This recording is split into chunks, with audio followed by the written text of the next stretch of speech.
Good morning, TitanX world.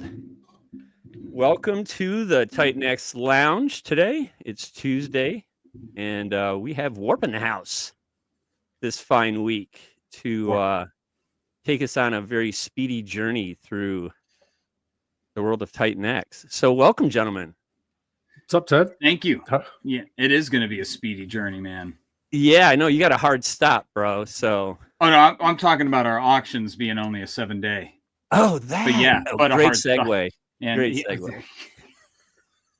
Yeah, and I'm going to warp into trying to nap my daughter at 12:30. So we'll see how that all goes. Okay, that sounds good.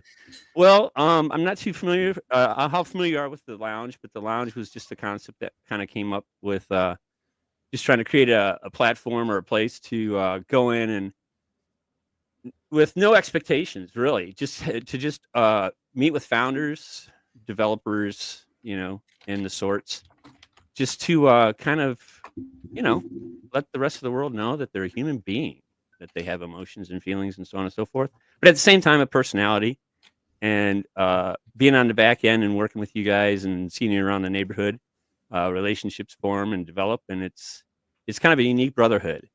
So on that note, I always like to kind of start the show with a little disclaimer. Anything that we talk about here today is clearly not financial advice in any way, shape, or form. Any information that is shared or talked about here is highly encouraged and recommended that you do your own research. And if you have any trouble in that research process, we have a community called TitanX that would be more than willing to help you out. We have lots of different areas that you can reach out to. Primarily, the number one source would be the TitanXHub.com. Is a great resource to get started, to get a real sense of how this ecosystem has grown and where it's going. So on that note, a boys from Warp are here. So, gentlemen. I like that disclaimer. if you go to get support in the ecosystem chats, keep it in the chats. Don't respond to DMs or phone calls. Oh, thank you, sir. Yes, thank you. You know what? I'm gonna make sure I fold that into my routine. That's definitely a good one. More thorough. But all right, so gents, typically in the lounge, I like to kind of get a sense of where you are and where you're from. Johnny, I guess we can start with you. I guess you'd like being a nerd, obviously. A little bit. But never thought I would be here for sure. But so what was your upbringing like? I mean, where'd you grow up, and what interested you as a kid, man? What brought you to be Johnny? My very, very interesting upbringing, and I say that because and anyone that has grown up with a military family will know exactly what I'm talking about. But both my parents were in the Coast Guard. Okay. So as a kid, I've lived everywhere, pretty much up and down the East Coast. Wherever there's water, I've pretty much lived there. Cool. Born in Florida, moved to Pennsylvania. From there, lived in Connecticut, 2 different cities in Connecticut. Didn't even think there were 2 cities in Connecticut, but I've lived there. Because my dad was working at the Coast Guard Academy at the time. From there, we moved to Williamsburg, Virginia. Okay. I did high school in Williamsburg, Virginia. Then I did 2 years at George Mason University in Northern Virginia. Did you have a season pass at Busch Gardens? I did, and that was back when it was back when it was $100. Yes, that's when I was in the military. I had a season pass for Busch Gardens. Yes, sir. Yes, sir. It was a good time. And then from there, I did 2 years at George Mason University in Northern Virginia, and then I got recruited because I played lacrosse. I got recruited, and I went to Penn State. So I finished up at Penn State. That was a good time. Went back to Northern Virginia, met my wife. Now we were dating at the time, and she basically gave me a text. Was like, "Hey, how do you feel about living in Miami?" And I was like, "Let's go." So yeah, right. It was actually cheaper at the time to live in an apartment on the water in Miami than it was to live anywhere in Northern Virginia / DC, Maryland. So we were like, Let's go. Sold everything that we couldn't fit in 2 cars, moved down there, and we gave ourselves 5 days to figure it out. found a nice little comfy place on Collins Avenue in Surfside in Miami Beach. And then we lived there for a year or two. Then we leveled up. We moved to a nicer place in North Bay Village. Yeah. Lived there for about 6 years. My wife got pregnant with our first kid. And we were like, well, Miami's not the spot for a family. At least Miami Beach isn't. It's mostly degenerates and vacationers. Yeah. So tourist town. From there, we moved to Kentucky, and that's where I live now. I've been here for about 6 years. Kentucky. Yeah. Massive. And you played lacrosse in college? Yeah, Penn State. Okay, yeah. So how about this? I got a question for you, man. Since you played lacrosse, I mean, the origin of lacrosse was originally kind of like the concept or whatever that was founded, or the game itself was derived from Native Americans. Is that correct? Yeah, man. They used to play to settle war disputes. Correct. So instead of just massively just beating each other with bows and arrows and tomahawks, a lot of times they would settle land disputes and things like that with lacrosse. And as opposed to the game that you see now, which is a lot more finesse based, not necessarily I want to kill you based. Physical, yeah. What they would do is the goals would sometimes be miles apart. Oh, so instead of just like a football field that you see now, no, it'd be like one goal's here, the next goal is like a mile away or something like that, and they would literally play to the death. And that's how they would. Yeah. So, and then a small boarding school, I believe in New Jersey, was the first school to actually bring it to into what it is now. Trippy, man. I didn't know they went to the death. That's crazy. Yeah. Yeah. Cause growing up in Michigan, we had the Chippewa tribe. They were really, really big up there. And, you would see, historical artwork and stuff lacrosse. And I always, as a kid, look at it and go, wow, that looks pretty cool. Of course, it had a terrible ending, but cool, man. So Nathan, what's your background, bro? I am, well, hey, did you see that Rudy's trying to get in? I don't see him. He's not in the green room. He's not in the waiting room. He's actually, I realize he's not in the, I'm going to DM him the stream. I can see if that works out. Huh. Well, I put it in the streamers chat. He's not, I don't think is he in there? He should be. Okay. Well, that's on him. Okay. So, hey, I'm the product of, I'm born and raised in Pittsburgh, and it's like multiple generations of the steel, working in the steel industry. So that went up to my dad, from his grandpa, and his dad. Hey, there he is. What's up, Rudy? What up? How are you? Yeah, I don't think I'm in that streamers chat, so we'll change that. I was DMing you for a link, so I can confirm that was my DM, not some random guy. Clearly, yeah. It's like just connect your wallet, and then we'll be fine. We're gonna be all set. No worries. We'll get you taken care of. So I'm Pittsburgh born and bred, and now I'm over in New Jersey. So I excelled at swimming my entire life. Not so much anymore, but that got me to Rutgers. So that's where I did my college education. So you're about 6'3"? Nah, yeah, I'm actually 6 foot exactly. Yeah, that would be great if I had a couple more inches. But as a swimmers are usually tall. That's what she said. Yeah, a couple more inches would be great. And that's where the we start getting into talking about Tink. Yes. No, I'm just a couple more inches on my Tink.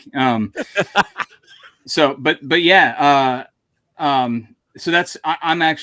I'm now fully a New Jersey guy. I don't know when I'm going to be out of here, but I got my family here. And all my roots are back in Pennsylvania, in Pittsburgh. So that goes along with everything that comes with that, from sports affiliations and everything. But, I'm married into a northern New Jersey family. So it's Mets and Giants and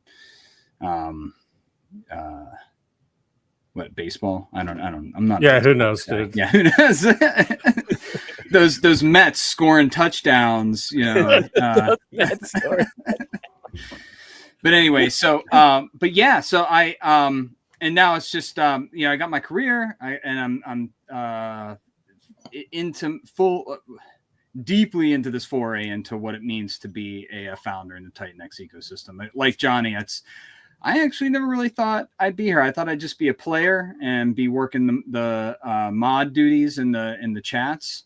Yeah. But we saw an opportunity and decided to go in it together. So our background, me and Johnny, we go back to being TitanX OGs, but then really getting into the liquidity game. And Johnny was really helpful in me starting to understand, okay, so we got this really great protocol in TitanX, and you have this whole staking feature. And then we were kind of always in the DMs, just kind of weighing the pros and cons. And he turned me on to what liquidity providing means. And the story kind of writes itself from there. By the time it was last, it was last February, I think, when we started that chat, but we're hitting 600 to 700 members strong in there now. That's great. It's an interesting time for liquidity providing.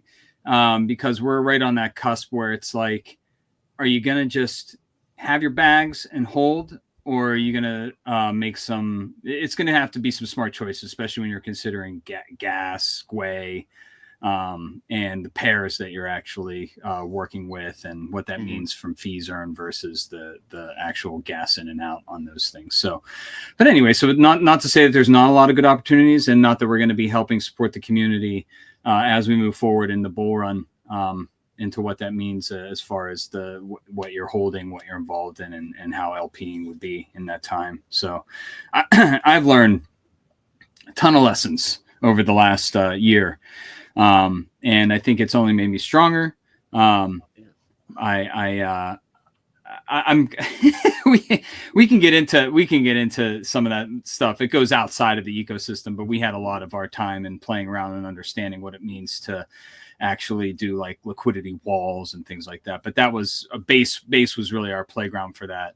But that could be coming back into the picture once we hit a sufficient amount of ecosystem users and start getting the X28 multi-chain address going. So that's going to be cool. Are you laughing at the multi-chain, or are you laughing at your own message? You telling you to let you in? Yeah. Well, that's me. Oh man, that's great. Oh, that's cool, man.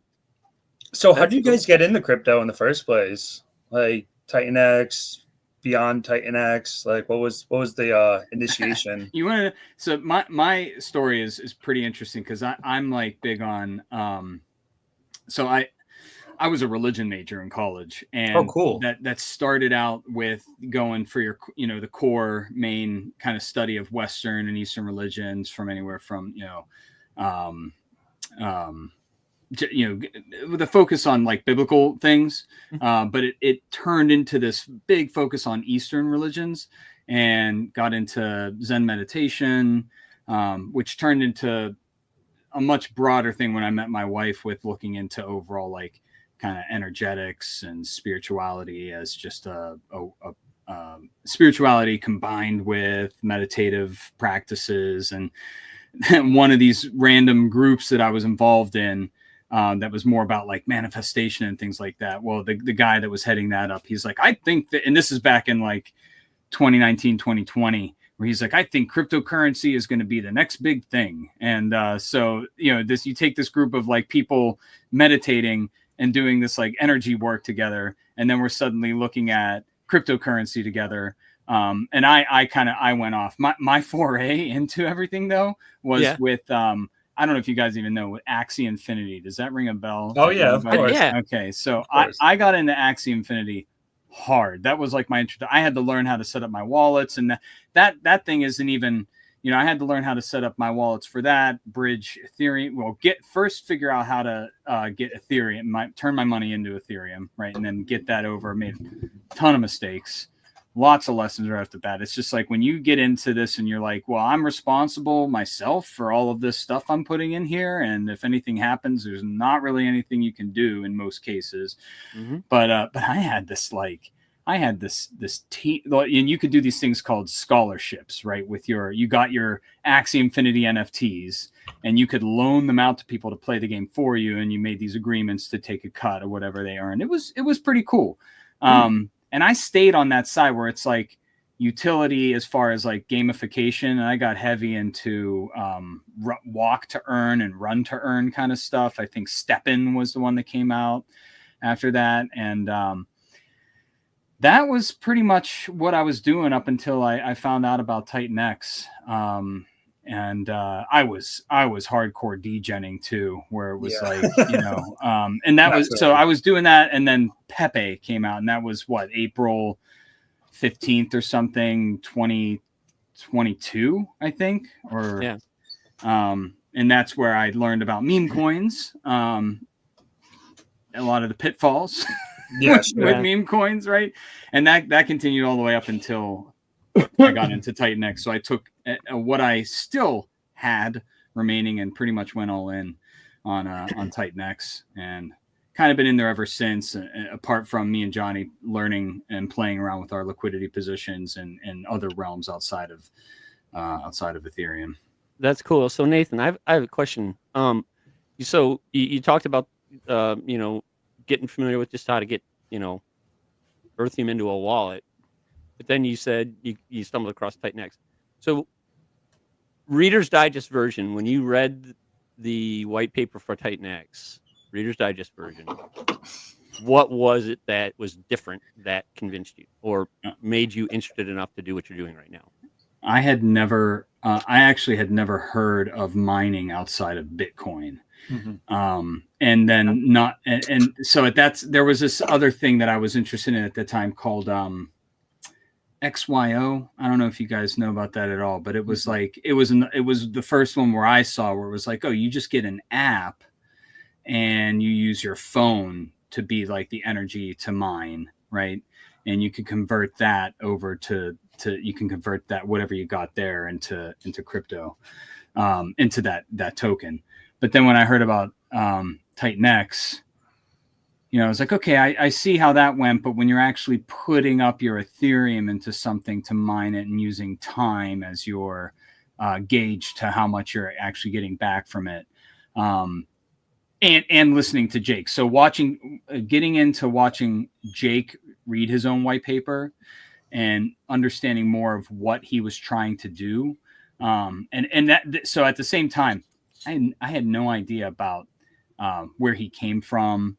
A lot of the pulse chain stuff. So that kind of all came after I got into TitanX and started my miners, started staking, and then eventually got into liquidity. But during that time has been my whole kind of understanding of these much larger like interplay between communities, especially when it comes. And I don't know if you guys know, but there's a big interplay between pulse chain and TitanX with how everything started. Right. So, absolutely. And that's like something you have to understand for yourself. Like how are you going to be the interplay between those? There's some tensions, right? Even with on each side, right? And even if you're fully in pulse chain, you kind of have to figure out where you are and who you're talking to and what you want to be doing there. But right. But yeah, so that's kind of where it's like I was really interested in what Jake was saying. A lot of the people that were around him coming from the mastermind, and a lot of videos that were released early. I watched a lot of that, and I got in right at launch, actually. Had no idea what I was doing. But then I was like noticing these, and by the time you get to like December, and I think December 21st was that really big, that double, or like something happened with the staking payouts where you had like two big ones coincide. Mm-hmm. Probably had an 8 and a 28 day or something. Yeah, and that launched me into all of my miners that came after that. Nice. You played it well. And so I hit claim on that last miner. That's funny. It was actually on a stream with me, Johnny, and Dude were on a stream talking liquidity, and I hadn't really, and this was not that long. It was like a month ago, and I used my last miner to create my Element 280 NFTs. Nice. Awesome. Live. That was live. Live. And I was having a lot of it, and people were like, "Oh, there's a lot of problems with this website." I'm like, "No, it's my computer." I'm like, I have all this stuff open, and my wallet was just taking forever to connect. If you watch that stream, it's just like, "Yep, trust me, guys. My wallet is still it's happening." Don't worry, I know what I'm doing. but I tried out the LP feature there as well, and it's really cool. I mean, you have a lot of options, especially with and I see what dude is trying to go. Of course, you have farms to put in pretty much a full range V3 1% position. With dude, it's kind of the easy button when you're trying to do a V2. Right? So, I mean, is that right to say that it's is that Element 280? Is it V2 based? Yes. Yeah. So, but that's nice to have a kind of set and forget and watch, and through V2 your fees compound back into themselves, which is nice for people that don't have a lot of experience with it. It's like you go in there, you pick your pair, you put up the 50-50 and just go and Cool, man. Cool. Rudy, I know your background, but you can give everybody else a little snippet. Yeah. I got into crypto probably 2021. My brother-in-law had called me and he's like, dude, we got to do this. And I was like, what? He's like, crypto. I'm like, oh, fuck, here we go. Like when I get into something, I get into it hard.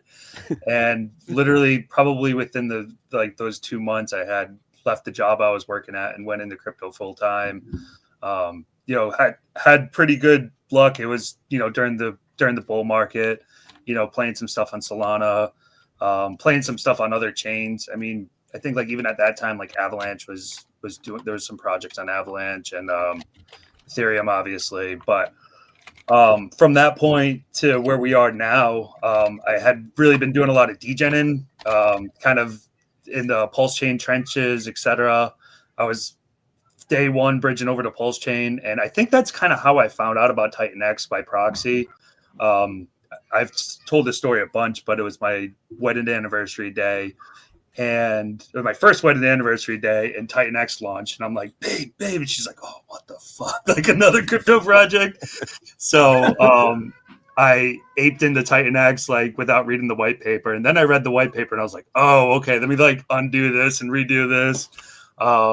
And since then, like, I really was like fascinated with the idea of like what build on TitanX could be. Like nobody really knew what it was going to look like at that time. And I had come up with the idea to launch an NFT project because it seemed like something different. We had a different way of doing it, with the liquid NFTs.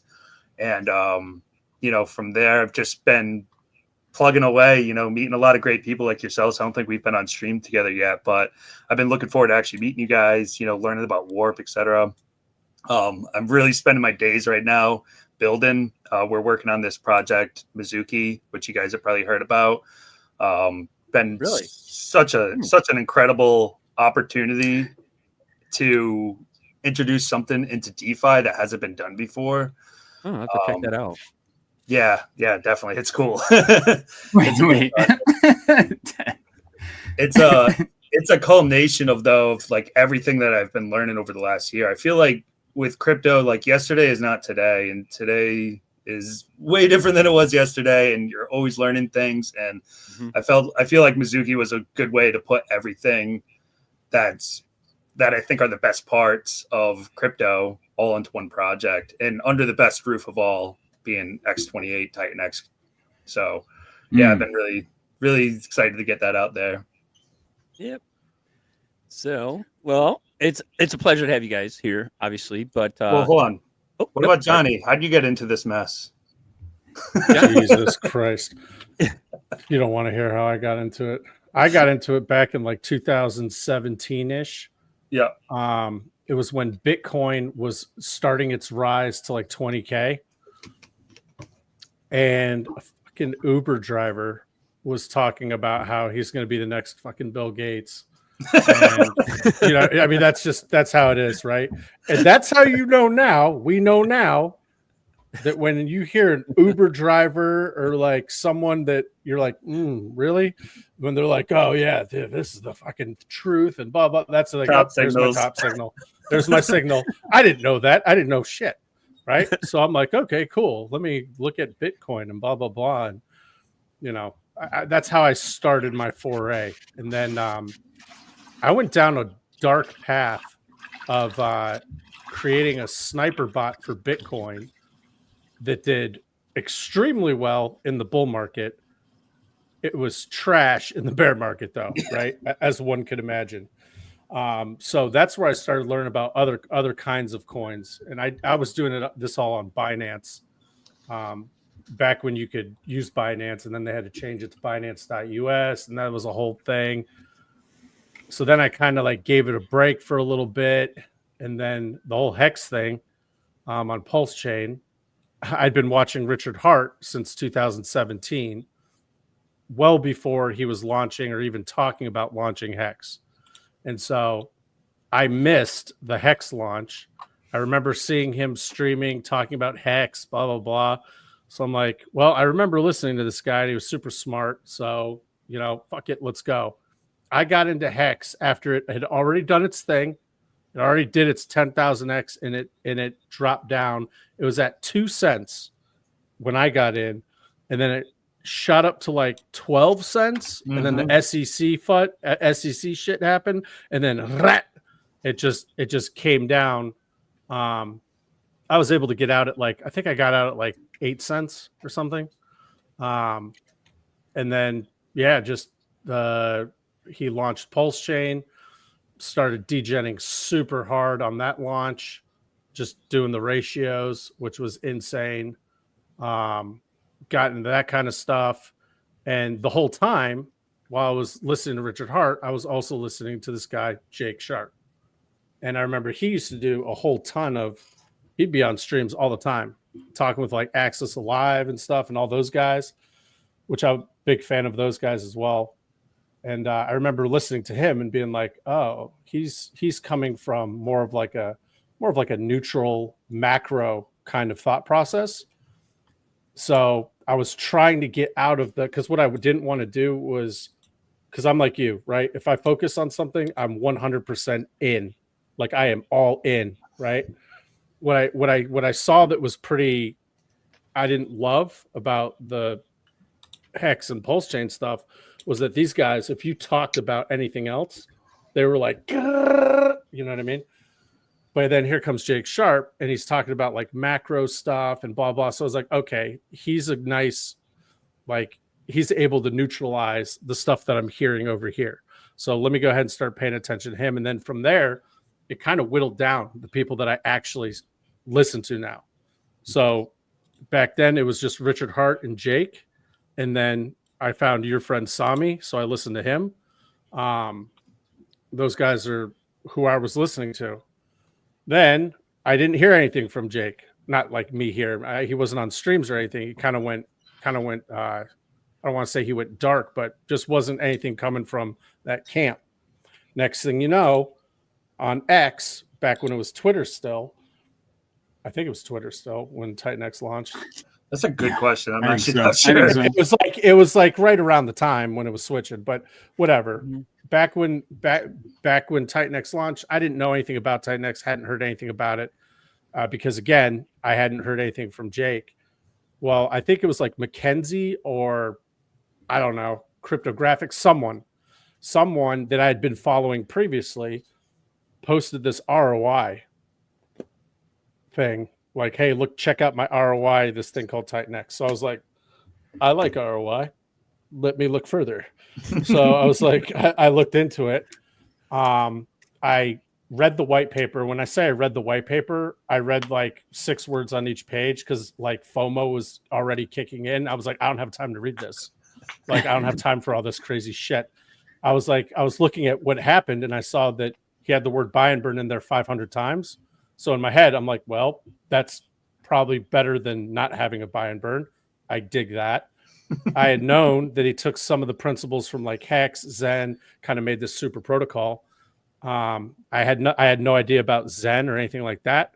but I saw like where he took kind of like some concepts and just made it way better. So it took me about, I don't know, 15 seconds to decide to go ahead and just ape mentality. Here's the problem. I had no fucking clue what the hell I was doing. And I did 14-day miners in November. My miners came due December 4th. And if you pull up a TitanX chart and you look at what was going on December 4th, that was like way up here. Yes. That's when my miners matured. So I did a 7X in 15 days. And I was like, yep, I'm fucking in it. I am in this. This is what I'm doing. I took $0 profit, and just started going nuts on miners, 90-day miners, longer term, 90-day. Because I was like, lightning sure is not going to strike twice on this. I got super lucky. I'm not going to try to do that again and do a degen 2-week miner, at least with all my money. So yeah, I put it out 90 days, 240 days. And then in that time, that's when the heavy inflation period was coming. That's where I met Nathan, because I was in the DragonX channel. The way Titans of LP got started, we were in the DragonX channel, and Jesus Christ, this guy, Eric, was taking arrows from everybody. Mm-hmm. Okay. And everyone was like, fuck you, dude. Like, you took my stakes, you took my jibs. You know? and I was like, calm down. I was like, hold on, everybody. Right. Liquidity providing makes you way more money than staking. I hope you know that. And then a lot of people started DMing me, like, tell me more. But the very first person to send me a DM was Nathan. And he's like, can you tell me more about liquidity providing? And literally in Telegram chat, back and forth, right? I was basically giving him a 30,000 foot overview on how to set up a liquidity position. I was like showing him videos, and he was just like, dude, we should start our own channel, and you need to make videos on how to do this. So I was like, I'm not a videographer. I don't have like cryptographics level of like videos. And he's just like, who gives a shit? Just like go through the basics and blah, blah, blah. And I was like, okay, fine. So I did it, and it just took off. And then we had about 10 people in our group back in February, and we're at like 700 now. I'll say it was astonishing to see when you had like a really small, even a small group of people. And this is talking when we were like 10 to 20 members. We were able, it was astonishing to see the effect that just a small group of people that are cohesive on taking a position in something can have on a chart, and completely piss off devs that want all their liquidity on when all the liquidity is on a V2, and you go into the Telegram, you're like, hey guys, I opened up the V3 1%, and you like get kicked, and then you're getting DMs from you're like, learn how to do liquidity right. You're siphoning off all of our volume. I'm like, yeah, that's the point, man. Yeah, so we took over. I don't know if you guys have heard of Brett, but it's like one of the biggest memes on base.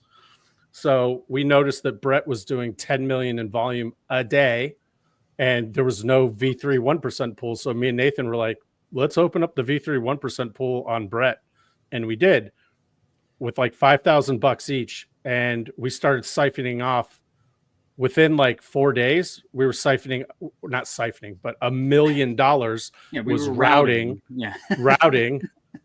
$1 million was routing to our pool that we had opened up per day. So we were per day. Yes, we were making $2,400 a day with $5,000 in liquiidity. It felt criminal. It felt weird. You know, it was like, each side. Is this okay? What's that? No. It was $5,000 worth of liquidity each. And so we started telling our Titans of LP, we started telling them like, hey guys, come in. And then like there was like 8 of us in this pool. Next thing you know, the liquidity providers from the V2, they were like, fuck this. I'm going in here. I'm seeing what's going on. So then that V1 or V3 1% pool started getting, $100,000 worth of liquidity in it. So then what did me and Nathan do? We open up the 0.3% pool and do the exact same. It did the exact same thing. So now if you go on base and you look at all the contract address, all the liquidity pools on base, their main pool is the 0.3% pool on Brett. And we took that over. We took that over. Yeah. Wow, that's sick. It started with V2, then it went to V1, or then it went to 1%, and then it went to 0.3%. And that was with like 4 guys on the largest meme coin on base. Yeah. So that's why it's really interesting to see, like, with the right, base has to be hit at the right time. But if it's like if you're going to bridge X28 over and get the community interested in that, I mean, base is a hard one because that's degen central, right? And you're going to come in with a white paper and audits, and they're going to be like, I just want to get my, like, I want to put in my money and get rugged or get my 500X, but we'll see. It remains to be seen. Like, if you have a good enough connection there, or you have enough of the TitanX community interested in doing an X28 bridge over to something like base could be really, really cool, especially when it comes to people that don't know how to LP and want to do that with like pulse chain type fees, but it's still Ethereum. That's a pretty cool playground there.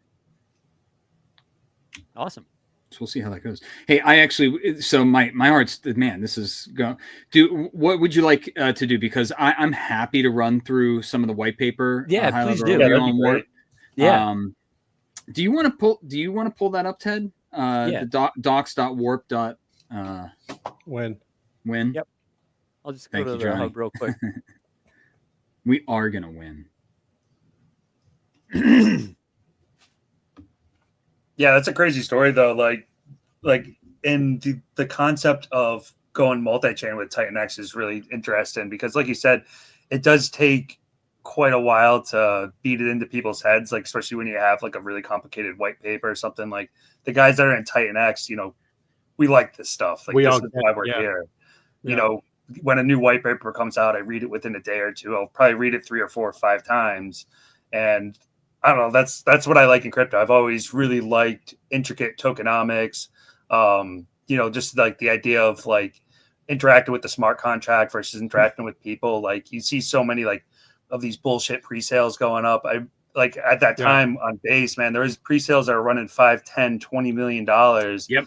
And they'll go and launch a 2-cent token with some pictures that they probably hired somebody off of Fiverr to make. Oh yeah, 100%. Like, that's the whole they're thing. up 20x on launch. Yeah, those guys are up like 20x. Dead in the water. Right. Yep. They just made freaking $10-20 million, whatever. Yeah, it's insane. So the thoughts on that though is if you can use known terminology, like pre-sale is huge on other chains, especially on base. But if you're talking about a pre-sale that's not, it's not really a pre-sale, but it's an auction, like a very limited auction. That starts bridging this. My personal opinion is that starts bridging this realm of like, what's a meme coin and what's a protocol, and can you have like this memeified type protocol that has a fair distribution as a pre-sale, but it's a extremely limited auction, right?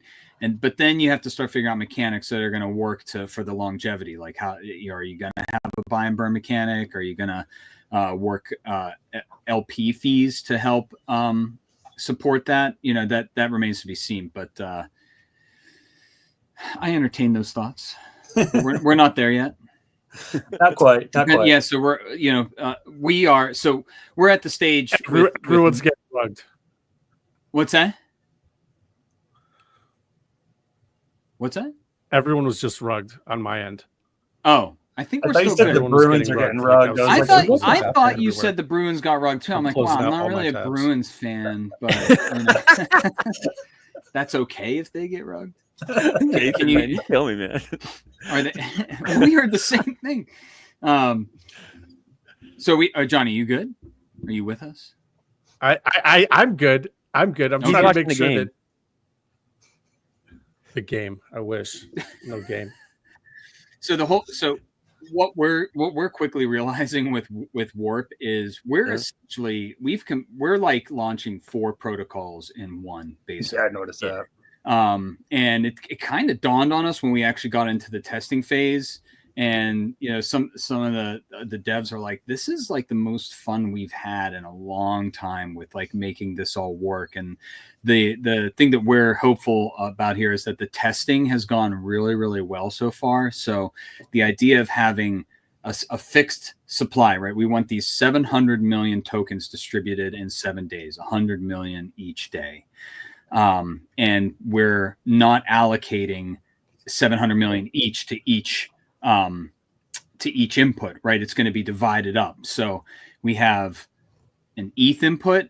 So this is interesting to see how the ecosystem is going to go when you start having these protocols going with a ETH input, but also we heeded the call, like you, Rudy and Ted, to go X28 as an input. And we are at our core a build on Hyper. So Hyper is an input, and outside of the warp burn itself, the other major focus is the hyper burn that's happening. And then we heeded Eric's call to build on Tink. So we're build on Hyper, we're build on Tink, we're utilizing X28, and we're providing a platform for the larger community outside TitanX to learn about what it is to be a part of the community, and by entering via ETH. So we've gone through some iterations of this, but it's all straight up now. 35%, it's a 30% split of every daily allocation between ETH, X28, and Hyper. Tink is its own kind of thing that is its own interesting dynamic where we're only allocating the remaining 10% to that auction, but it's limited. It's only open 2 hours per day. At the end of 2 hours, the last 2 hours of every daily auction cycle, the Tink auction is going to open. And the benefit to those people where we're trying to be anti-whale, right? We're an anti-claim and dump, right? So if you auction within the first 12 hours of any auction day, you're going to get to claim your tokens right at the start of the next auction day. If you auction the last 12 hours of any auction day, you can claim starting the last 12 hours of the following day, anytime after that. But then the people that are going to be like, well, you can't, we can't do this, get in the last 5 minutes, get our auction in and then claim right away and get the real ROI. Well, okay, here's your Tink auction the last 2 hours of the day, and you can claim those right away. So have your fun with Tink. Auction all you want there. You're going to get your warp tokens right away at the start of the next auction day. So we'll see how that dynamic plays out. Now, hey, Nathan, real quick, are you going to have like is the UI going to have like a timer and stuff for that particular scenario, which you just defined? Okay. Yeah, we'll be showing that as soon as we can. So we're working on the front end. We're talking audits now. So the front end side is all handmade from the ground up. Gotcha. Where you're going to have, so everybody's clear, you're going to have this interface where you get to look at the 4 inputs on the screen, right? So you're going to go ETH, Hyper, X28, or Tink. Tink is going to have its own countdown, right? So it's going to show you time remaining until the 2-hour window opens. Everything else is just going to be on the 24-hour timer. That makes sense. Whenever you click like Ethereum, for example, it's going to come to the forefront, so you know what you're going to be auctioning. You can only auction your ETH in that window, and it's going to show you its own ROI. So this is where we're thinking there's going to be a lot of gaming going on of the ROIs here, because you're going to have 4 separate ROIs happening every day, and people can pick and choose and see. So if ETH is at like a 10% ROI, but Hyper might still be at 100% ROI. So what are you going to do that day? And there's going to be a lot of Hyper supply on the market here. It's already happening, right? We're in a large inflation period for Hyper. So it's really good to have these prototypes. So we got Turbo. We got Matrix that has just FYI, everybody, Matrix has been delayed 2 hours because of gas fees. That's looking like now 2 hours and an hour and 40 minutes until that launches. And then we'll be coming out with a way for Hyper to be a direct input. So that's what I'm interested to see here. So you have Turbo with a Hyper direct input. Matrix is going to go about its inputs and Hyperburn in a little bit of a different fashion. And then Warp is going to allow for straight up input your Hyper token, get your Warp tokens, and then those are going to be allocated down through the buy and burn. So when you get past the Genesis and liquidity, because remember, we're starting our basis being the Titans of LP founders, right, for this project. So we are going to be managing a lot of different liquidity positions, especially when it comes to X28, because there's no X28 ETH and no X28 hyper pool. So for our buy and burn to work properly, we're going to have to be creating and managing some of these LPs on top of all the warp warp native token LPs that are going to be functioning across the entire protocol. So when it comes to the buy and burn, after you take the Genesis and the liquidity allocation that we're going to have for each one, 85% of all of the auctions of every token is going to go through what we're calling our fuel haven, which is going to store everything there, convert through the buy and burn everything to warp. And then there's going to be every time you get to the end where you're actually placing the call to use hyper to buy warp and burn warp, there's going to be a separate allocation that's directly burning hyper, and the rest is burning warp. And then there's a separate amount that's going to go back into the fuel haven. Into what's called into our warp drive, which is going to be our storage of warp tokens for perpetual auctions after day 7. We're taking a lot of pages from the various playbooks from other auction protocols that we've seen. And luckily we've had this time for development where we've been able to kind of do these little adjustments. It's like, probably is going to benefit us to have some kind of starting amount in that warp drive that doesn't get touched until the auctions after day 7. Yeah. And then we're going to be feeding that through the auctions as well, through the buy and burn. So we're going to have ample supply to have really nice auctions starting day 8+. Super cool.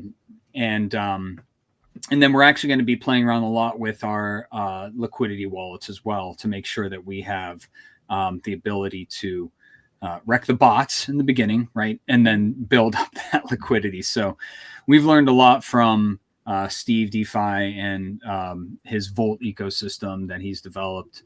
And I think it's really going to benefit the hyper community. I think it's going to benefit everybody going through. So I don't know if you want to look through. I mean, that's actually the whole white paper. Dude, you didn't even talk about farming, dude. Yeah, so that's what I was going to say. If you want to go to the other main thing, when you scroll down to the Tink token distribution, so you'll see that it kind of goes through its own thing. So 10% of warp and daily auction allocated to the Tink as an input. So it's still going to go through 85% going through there. However, 100% of the Tink TitanX farm fees are burned. So if you go to the auctions, and then if you scroll down to the Tink burn section, so you'll see here. So what we're up a little bit. So what we're going to do is, 85% of Tink, right? So outside the 8% liquidity and 7% liquidity, 8% Genesis, 85% of those Tink tokens are going to be held until day 8, when we're going to split the Tink tokens 50-50 Tink TitanX and start a farm with those. And then every 8 days after that, we're going to compound everything coming in through auctions into that farm. So that's day 8. Day 12, after that farm has been created, we're going to burn 100% of those fees. That's what it's always going to do. Every 8 days compounding into the farm, every 12 days burning the fees. So that's going to be really, really fun to watch. And Eric, if you're listening, we're still looking for that build on Tink scholarship. But we'll see. So I think it's going to be really fun. So especially when we get to show what that's do. It's going to take a little bit of time, right? But we're in month 1. By the time we hit month 2, we're going to have, I think we're going to be showing a surmount. I think we're going to have a very large share of that pool and a lot of fees to burn. So we're going to be burning a lot of Tink. Even though it's just a small little portion of it, I think it's going to really add up. Wow. Johnny, got anything to add to that? So I do have something. So what we're trying to do here is create a protocol that satisfies the needs for everybody. You have your long-term holders, you have your short, midterm, like traders, and then you have your degens. There is something for everybody in this. And we specifically, we originally were going to do this. We're going to do warp with just 3 inputs. I say just. That's pretty gnarly. But then I forget who it was. But we were like, we're going to piss off all the people that wanted to play the ROI game and get in last second and nuke it for like 2% or 3% or whatever, right? And so that's when we were like, almost as a joke, we were like, bro, degen tank auction lasts 2 hours.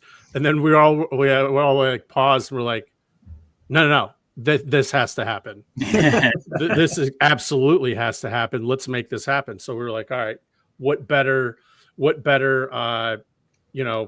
token to use for like the degen portion than tank, something that we're going to be farming for anyway. And we wanted to show people, hey, look, if you're making a couple $100 a week or $50 a week or $70 a week, and you're kind of poo-pooing like, hey, I'm not able to retire on my tank fees, cool. You can use those fees and directly enter our protocol with that.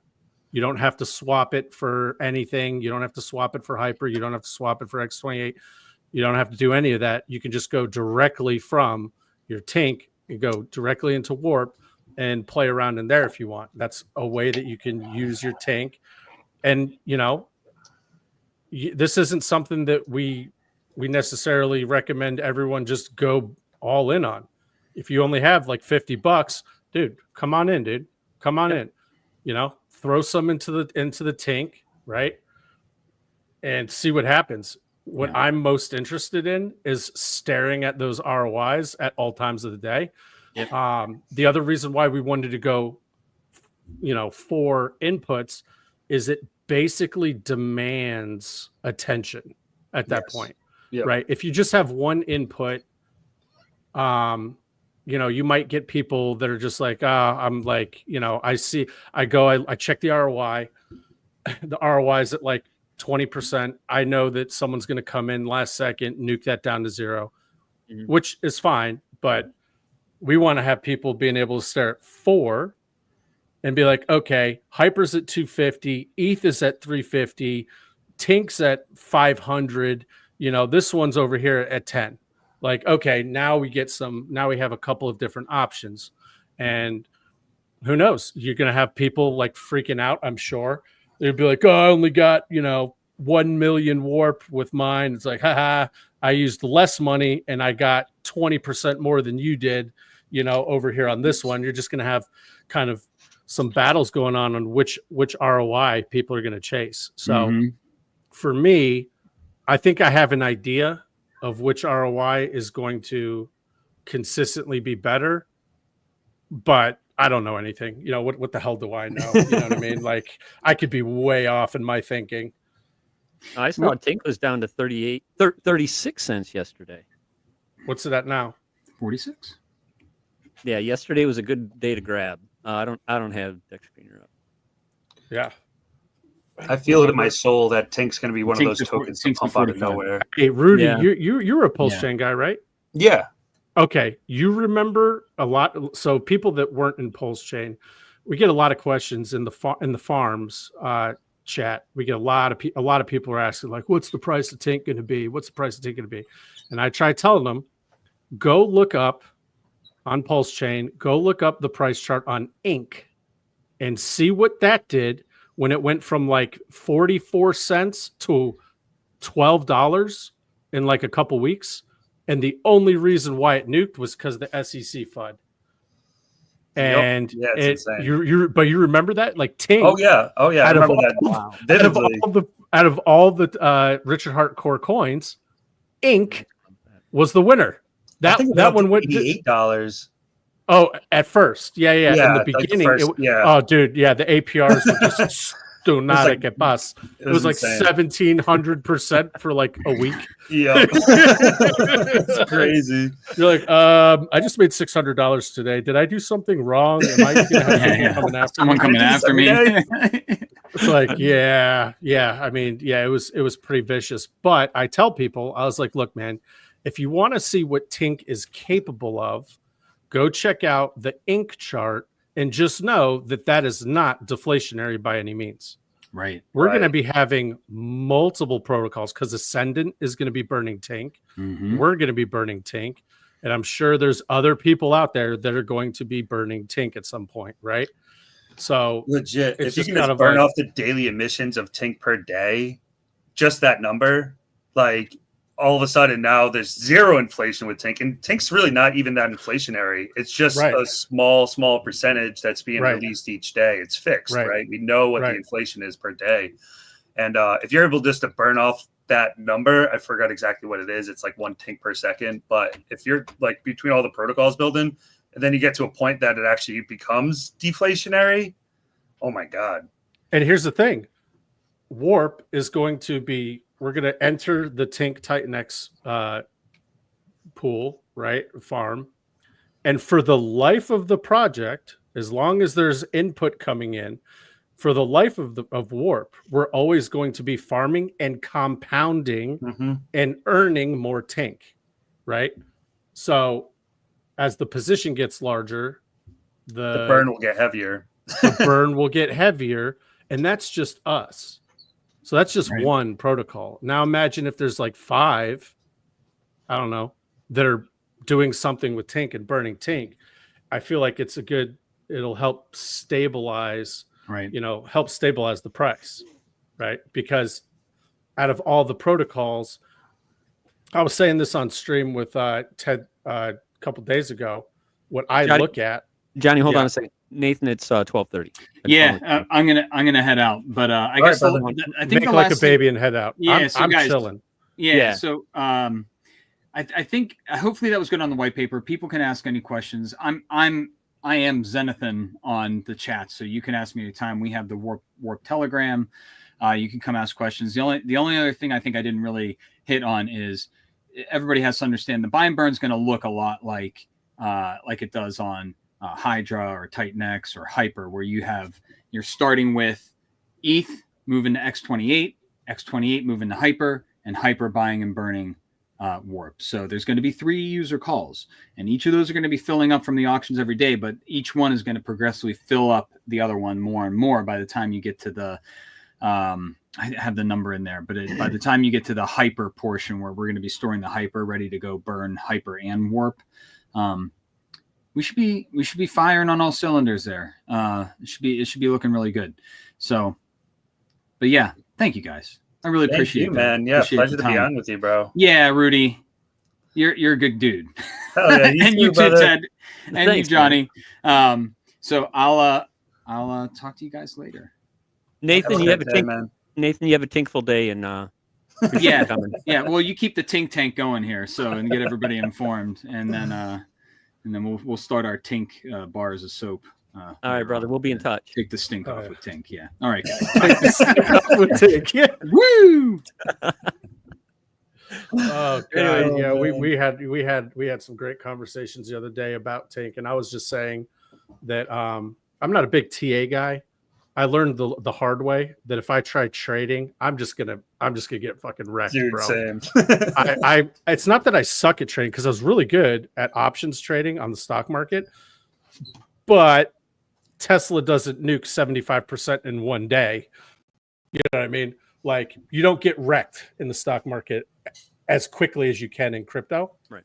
So the problem is that people that are decent at trading on the stock market, they come over to the dark side of crypto thinking that is a natural, that all applies. Zero applies. Crypto has like $1 million in liquidity. There might be a pool with 500,000 or 200,000. All it takes is one whale to get in a fight with his wife or husband and just be like, you know what? Fuck this, nuke. And then your TA thrown out the window. Right? So for me, it's always been buy and hold. But I like to look at charts and I like to see, okay, let's see what I can see. And from what I have seen, Tink has been my best indicator of bottoms and tops. And I was telling Ted this 2 days ago. I was like, watch the price of Tink. And combo that with going into the Telegram chats and seeing who's whining the hardest. That's TA in itself, man. Brother, that's it. That's all you need. Psychological. This is all psychology. It's all psychological, right? Absolutely. It's all up here. That's all it is. And when you start realizing, when people just are like, this is the worst fucking thing ever, I don't know why I put my money in this. Guess what happens? Just like yesterday. What happened yesterday? Jesus Christ. Bro, what was Jake X up, dude? Oh, 70%. 70%? Is that good? Yes. I don't know. Yeah. I don't know. Is that good? Whatever.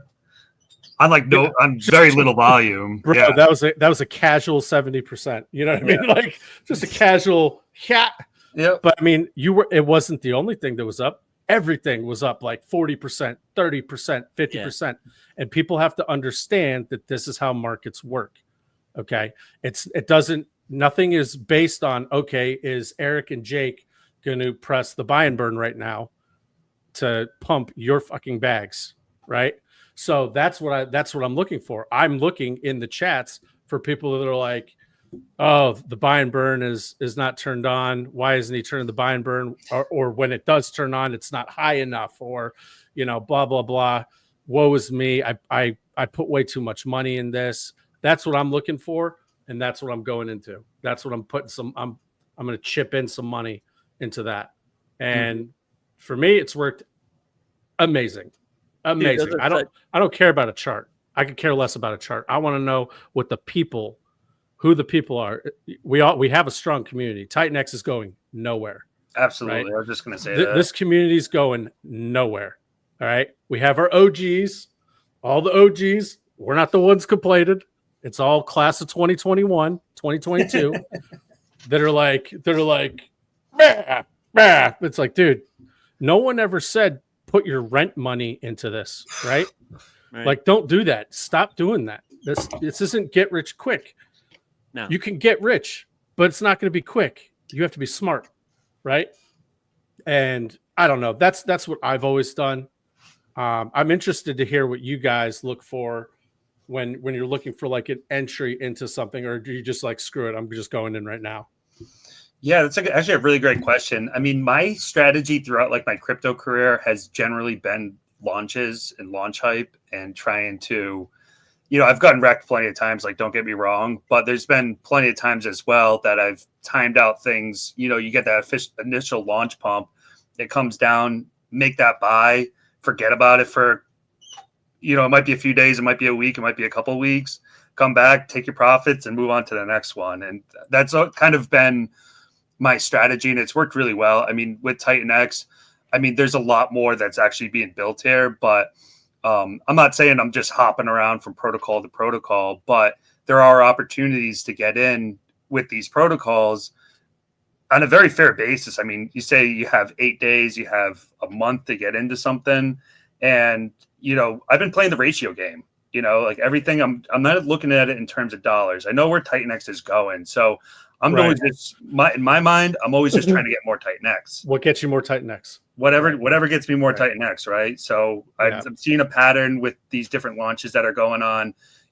I've been really interested in the auctions, particularly because, those have like their own ebbs and flows, right? And if you're watching how much is coming into the auction versus, what that daily distribution is, if it's a fixed distribution or whatever, but you're always trying to capture more supply no matter what you're doing, right? So playing the auction game has been really fun too, because it's a nice way to get into something on a launch without getting smoked, right? Like, granted, like if you get in day one on an auction, like you're probably not going to get as many tokens as if you wait a little bit. Like right now, I'm watching Shogun auctions. I went in a little bit heavy, a little bit too hard, a little too fast, but right now is where I see like major opportunity, right? Yeah. Like the price came down a little bit. And because everyone, just like you, everyone goes hard at the beginning. Yeah. And it kind of I don't want to say it loses steam, but it loses that like new shiny object, right? Yeah. Yeah. For sure. That everyone covets. Yeah. There's other squirrels in the neighborhood, man. Squirrel. Right. Exactly. I like how you guys are doing a short auction, though, a short initial auction phase. That's 7 days, because 7 days, brother. You need people after the fact to come in and buy the token, right? And when things are spread out too long, like you said, it can kind of lose steam. Maybe something else launches. Right. You have a 7-day distribution. I'll get to it. Yeah. You have a 7-day distribution. That's more than enough time to get in. Like you go talk about trying to participate in pre-sales and stuff like that on other chains.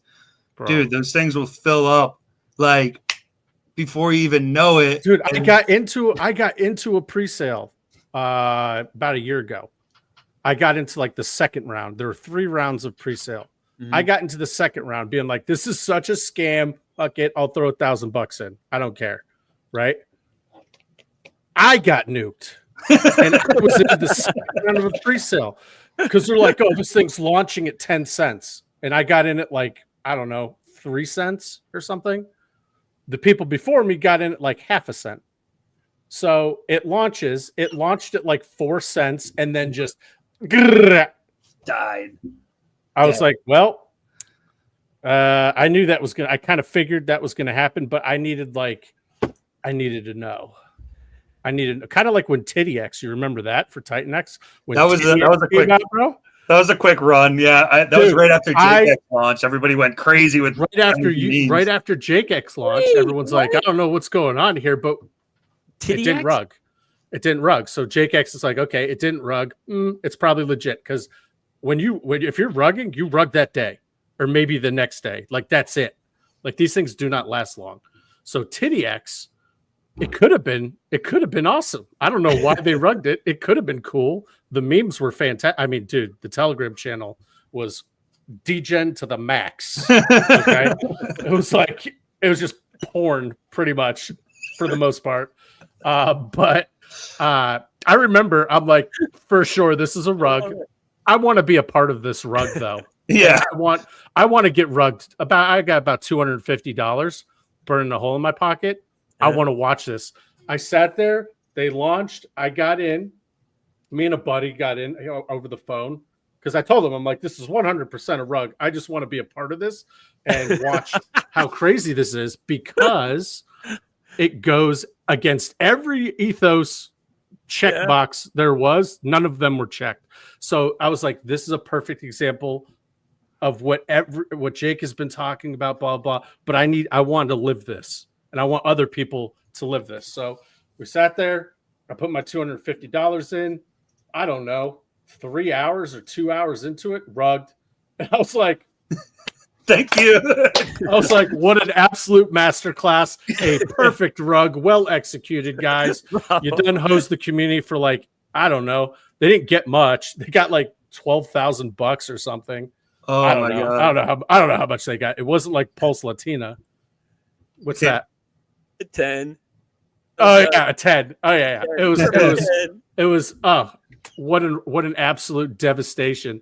But you know what? It's funny because you don't hear people talk about it in the community. No. So they had garbage they had ass participation. Their participation was garbage.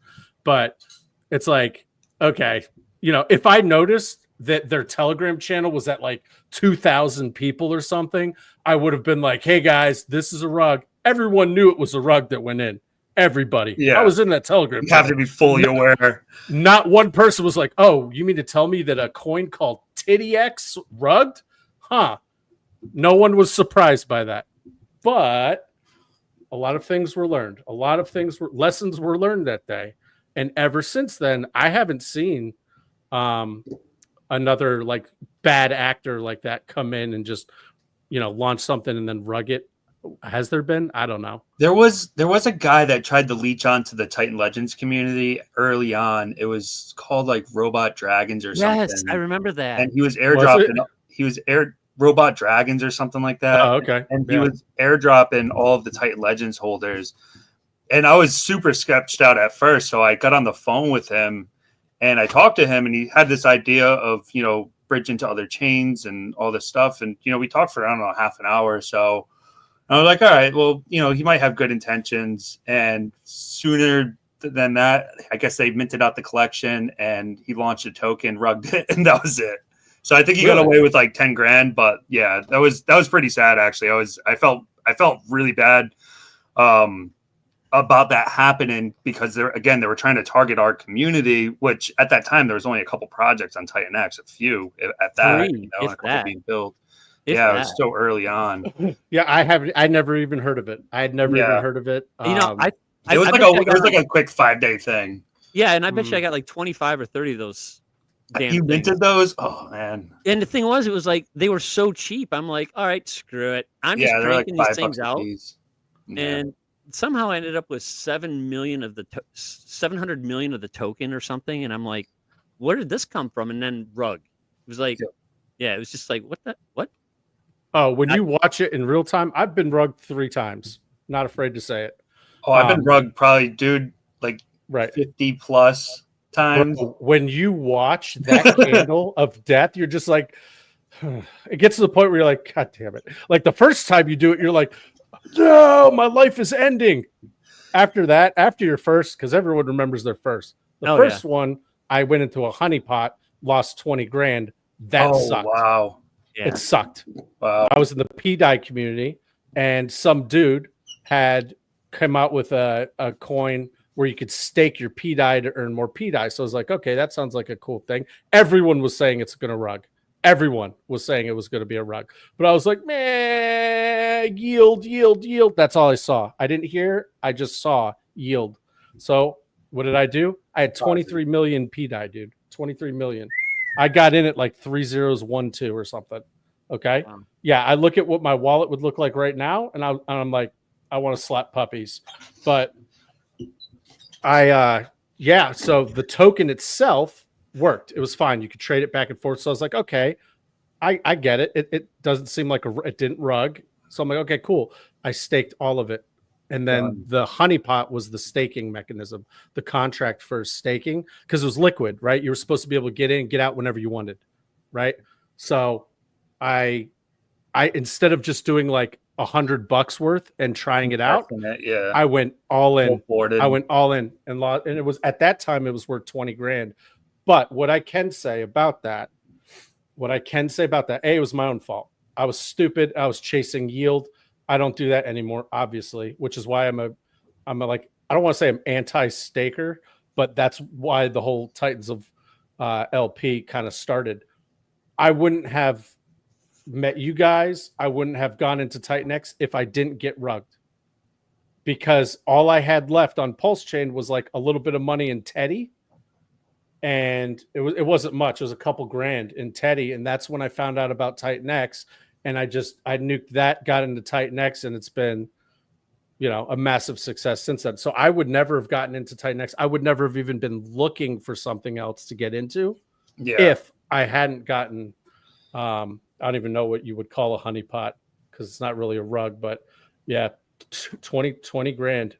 That's that one hurt. Crazy. That one hurt. And I was like, but it is what it is. You live and learn. And, now I came into a community where I don't have to worry about that anymore. Yeah, it's a big thing. Yeah, just being able to get into projects that are audited. I mean, that's unheard of in the outside space. Unheard of. Yeah. Absolutely, it's unheard of. And hey, go ahead. Johnny, where are you guys at with your audits right now? Or have you even gotten that far yet? No, we haven't. So right now we're getting quotes, but I'm glad you asked. It's going good. It's going good right now. We're massively testing the front end. Yeah. So that's my biggest thing is we're going to have not a bunch, but we're going to have buttons that people are going to have to press. We want to make sure that, like Rabby and all these different wallets will connect, and that's going to be okay. We want to make sure the buy and burn does what it's supposed to do. Right. Mm-hmm. And that's my biggest thing, because the code is the code. Mm-hmm. And pretty much the guts of our code has already been audited like 9 times. If you count all of Steve DeFi's, all of Steve's like pillars that he did. Yeah. With the auctions. Yeah. Because the main guts of it are very Vault-like in mechanics. So, as far as audits go, my biggest thing is, first of all, I want to test the front end. I want to make sure the front end, because the code I already know is going to be, the code should be just fine. But speaking of audits, and I don't know, Rudy, it sounded like you were about to say something.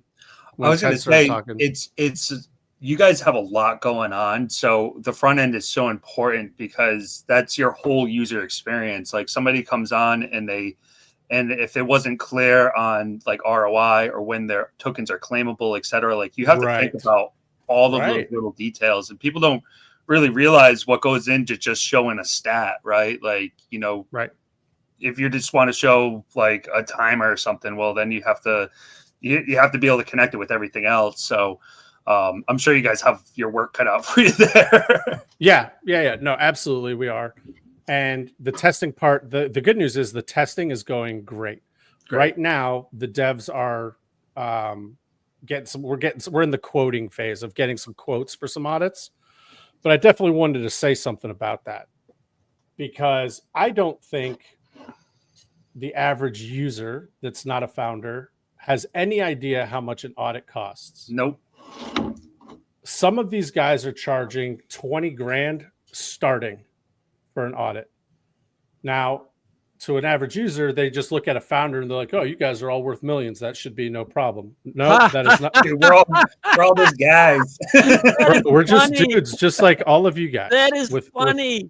With great, with in-depth knowledge and great connections and great ideas. That's really what it is, right? So I saw a post on who was it? I think it was GuGod. Came into it was either Warp Chat or Titans of LP chat, and he sent a little Twitter post, so we rate it always, right? By the way, if you post a Twitter post in Warp or Titans of LP, we will rate it regardless. So nice. Just to let you know, if you want more eyes on your stuff, you're welcome to throw it in ours because we love everybody. Great. So thanks for that. Of course, brother. So he posted something. So he put a little Twitter thing in there. I click it and it goes to Brandon from buildthetech.com, also on the Morpheus team. And then also helped build Gelato on Pulse Chain. But he posted something that caught my attention, talking about how part of buildthetech.com, what they're offering is they will be able to offer audit services as well for significantly cheaper than, what's out there. And so I DM'd him. I got on a call with him, and we both were just talking about how now a lot of these auditors, and I'm not saying they're not worth the money. That's subjective. But let me tell you this. I will tell you this, right? I don't think that an audit should cost more than a protocol, or two audits cost more than the damn protocol itself. Everyone's talking about fair distribution, fair launch. Where's the fair when it comes to that? Now, the argument will be you get what you pay for. Okay, let me tell you what you get when you hire my in real life company. Okay, so in real life, I work for a cybersecurity company. I do sales, right? Work for a cybersecurity company. The team that I work with is called Red Seer. They're like the #1 penetration testing team in all of cybersecurity, okay, in the US. These guys are the best of the best of the best. Those are the devs that I work with. We don't charge fucking Fortune 500 companies $20,000 to do a penetration test on their whole network. Now, what does that get you? Let me explain what that gets you.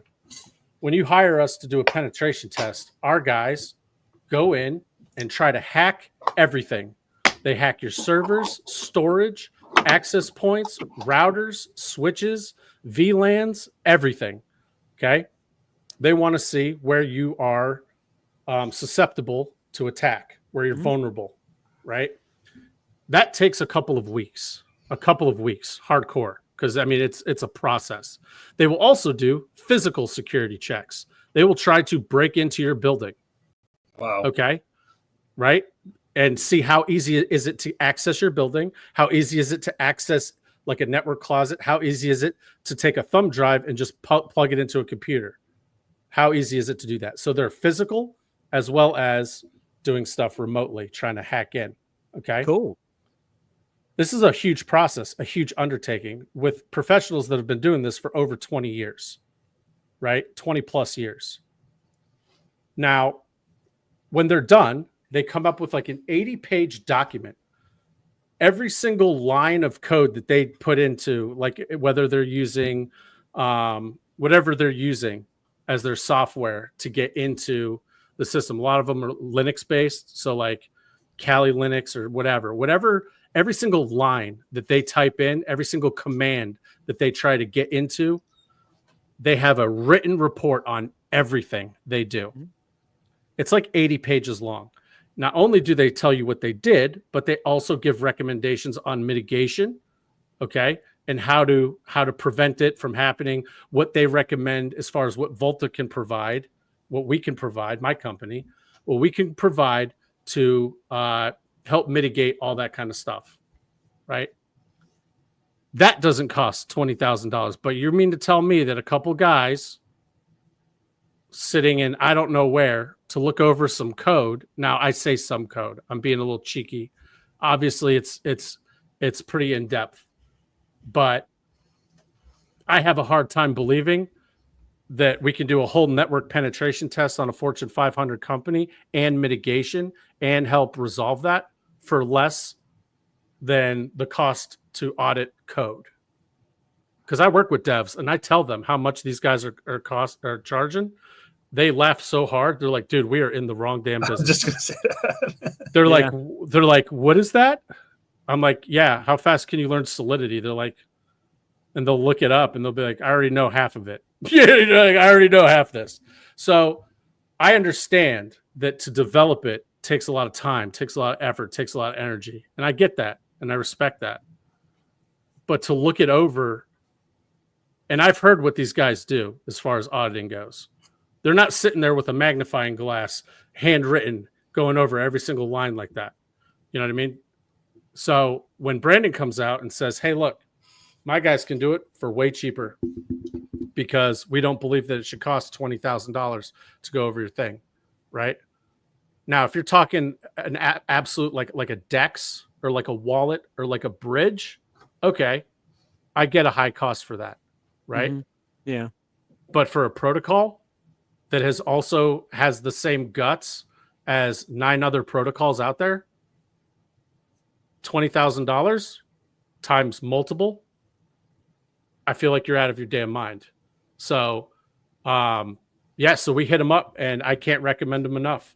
He's absolutely amazing to work with. I've only talked to him for a day. That's great. That's great. But I got him on the phone, and he was like, look, this is what we're thinking. For everyone listening, they're going to start rolling this out in January. So this isn't like they're going to get on it right now. Right. But I feel like, if anyone out there is looking for an additive, an addition to some of these guys that are banging heads, what the hell's what hurts? Now, and I get it. And another argument you're going to hear is, well, these auditors have already seen this code. They're very familiar with code. They're very familiar with this stuff, with TitanX, blah, blah, blah. I don't necessarily love that. I work in tech, and I know how people are. Yep. And if you're looking at the same code day in, day out, you might get lackadaisical. Okay?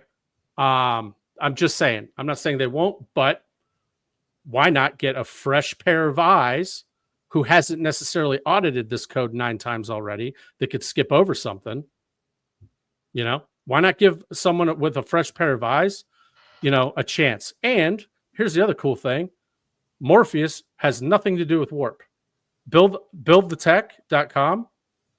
Like, they're not building our code. They're not doing our website. That's like another protocol. So what I'm thinking, and this is what I was telling Brandon, I was like, what an awesome way to show people, not only do founders work with each other, but yeah, you could say that all you want, but why not show it by walking the walk? It's like, hey, look, we are working with the same guys that did Morpheus. Okay, look at their chart right now. Looks pretty damn decent. Look at their UI. Look at their interface. It's like best in class stuff, right? These guys are very professional. And I was like, I have no problem working with, another team if they can bring something like that to the table. And I am going to be shouting their name from the rooftops. Yeah, it's funny you bring that up because I remember when Brandon posted that. He's good people, man. I mean, he's great. Even before he posted that, I had interacted with him, and we kind of got a little relationship going. And good, honest man. He's a veteran like myself, so we got some connections there. But I reached out to him last night on the very same issue, Johnny, and it was comforting to know that within like 2 minutes of me DMing him, he immediately responded. I mean, just Same. immediately. He's like, "Hey, brother, how's it going? Blah blah blah." He had some general questions. He wanted, just things to take something to his team today. Yeah. And that was basically, how many contracts we had, so on and so forth. And Yep. while this is going on, I'm in Telegram with Rudy, bouncing back and forth about, hey, this could be good. We could save some money here. And I just have trust in him from just knowing what he does, his mission, the way his views and everything.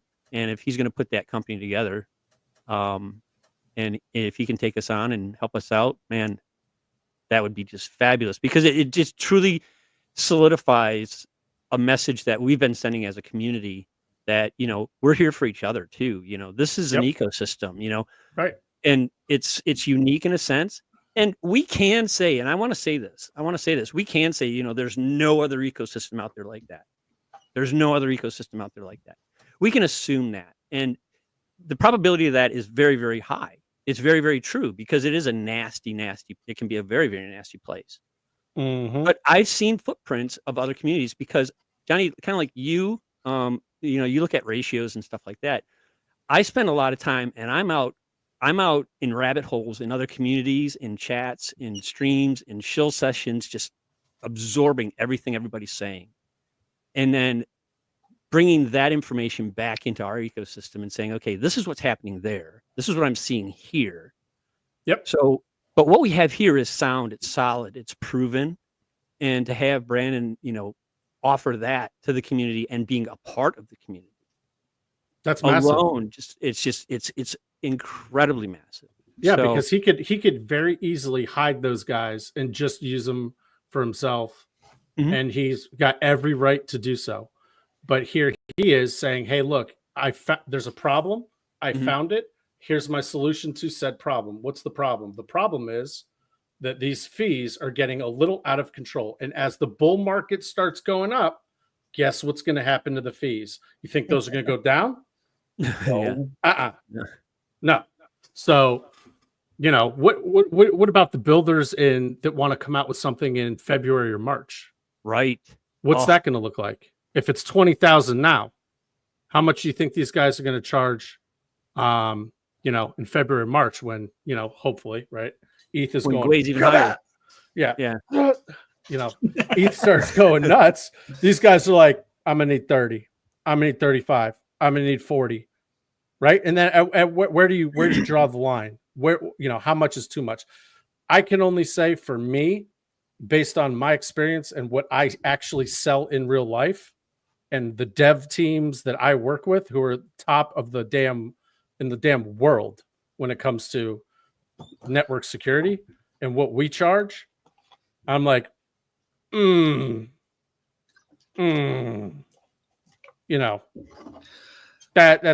seems a little shady. So he's going to piss people off by doing this. There's a whole misconception. I don't think he's worried about that. Oh, no. No, I can just see it. He's built for it. He's built for it. There's a whole misconception in crypto, like it's not real money, right? It's like now we're talking about audits and stuff. Now, if you're going to go talk about like paying KOLs to do promotions, etc., if you have any idea of what that costs, I mean, these guys will charge 5 ETH just to like be in a stream with them for half an hour. Right. Like crazy. Yeah. Rudy, for those that don't know what a KOL is, explain to them what that just is. Basically like an influencer type person. Yeah. So like those guys, like they charge ridiculous money. I mean, like a 5-minute slot on an AMA will cost you $5,000. I don't think anybody here has ever paid $5,000 for 5 minutes of anything in their life. 100%. But that's just the way it is. That's the price. And these guys, they find an opportunity to more or less, take advantage. And I'm talking about the KOLs particularly, but the fact that we have this community in TitanX where everything, we're already plugged in. We have like these great streams going on. The one that we're on today, there's constant streams going on. Mo's been running awesome streams. Callum, Smooth. Oh yeah. And people don't realize how fortunate we are to actually have those kind of resources where I can reach out to one of these guys and hop on with them, and I don't have to pay them 5 ETH to do it. Right. It's crazy. Right. But like imagine if you didn't have to pay $40,000 for 2 audits. I see you, Utah. What's going on, brother? And he's absolutely right. Everyone does 2 audits. That's like the gold standard. Helps you sleep well at night too, just by knowing. Definitely. Absolutely. And we're thinking about, we're probably going to do 3. Now, if I can get an audit from Brandon that's not going to cost me $40,000 as an add-in, I don't see the harm in that. Absolutely. You know what I mean? I don't see the harm in that, because it helps us out, because he's hooking us up for a price that's fair, right? And it helps him out, because here I am with you guys screaming his name from the rooftops, and I hope he gets more calls like he did from me and like from Ted. I want this guy to just start denying, like having to deny, like, oh, we got too much stuff going on, guys. You know what? It's funny you said that's exactly what we were talking about last night. I was like, I'm going to get a hold of him immediately as soon as we get. Same. And like, no waiting. And you know what? I hope that it happens to where, like I wish him nothing but the best and the most success. I want him to succeed, because I see what he's doing for the community. And I see how professional that team is. Mm-hmm. So why not get them to do more for the community? And they're willing to do it. Yeah. Why not latch on to that? Right? Yeah, it's a huge value add across the board to the community. I think that's everything within TitanX too, is like, as long as you're adding value, it will get adopted. And what's really unique about like TitanX is that a lot of people had never thought about building a protocol on their own. They never thought they'd be in the position where they're even thinking about it. And what it's created is a source of inspiration for people to want to step out and do something different. And I mean, the audits are arguably some of the most important things that you can invest in, but at the same time, at what cost, right? I mean, at what time is it an investment? Right. Where does that line get drawn between investment and just, Yeah.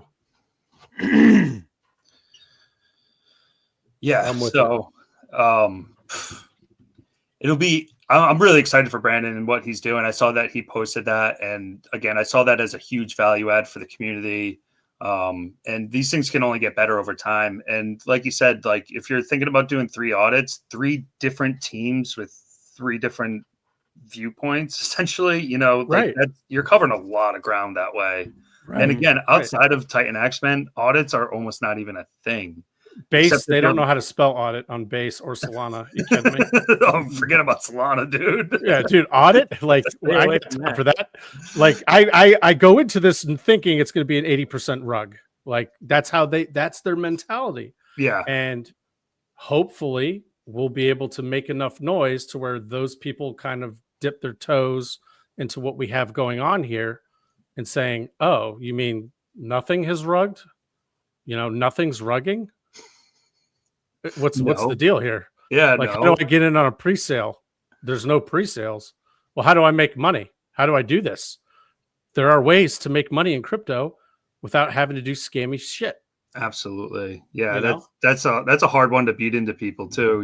I mean, I've seen a lot of people over the last few years like kind of get to like, I mean, what these scammy kind of people are is that they're desperate.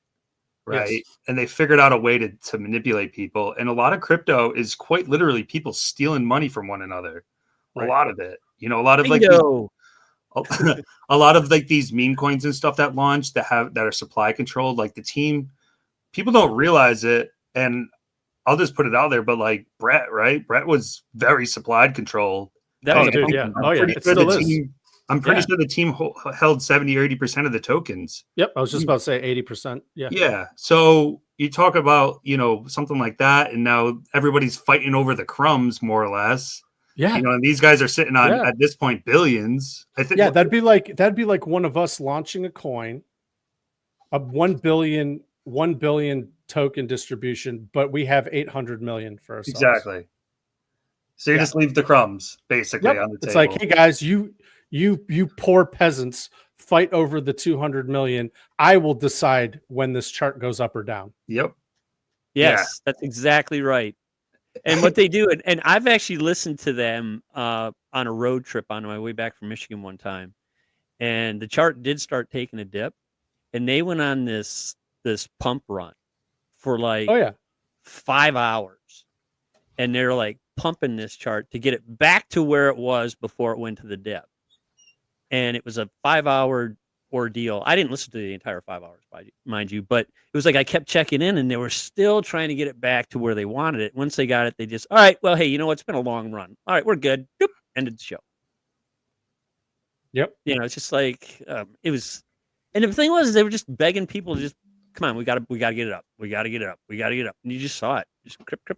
Yep. That's the thing that I never understood about scammers. Well, I get it. They're lazy, and for very minimal work, they can get $5,000, $10,000. I get it. But to me, I'm like, God, this seems so fucking exhausting.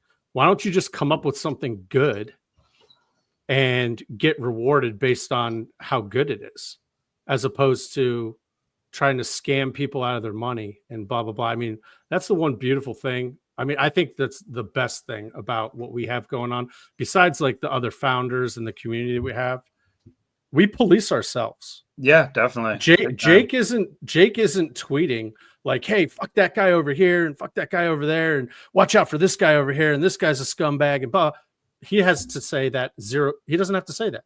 We police ourselves and we all get along. Everyone pretty much for the most part loves each other. Yeah, huge.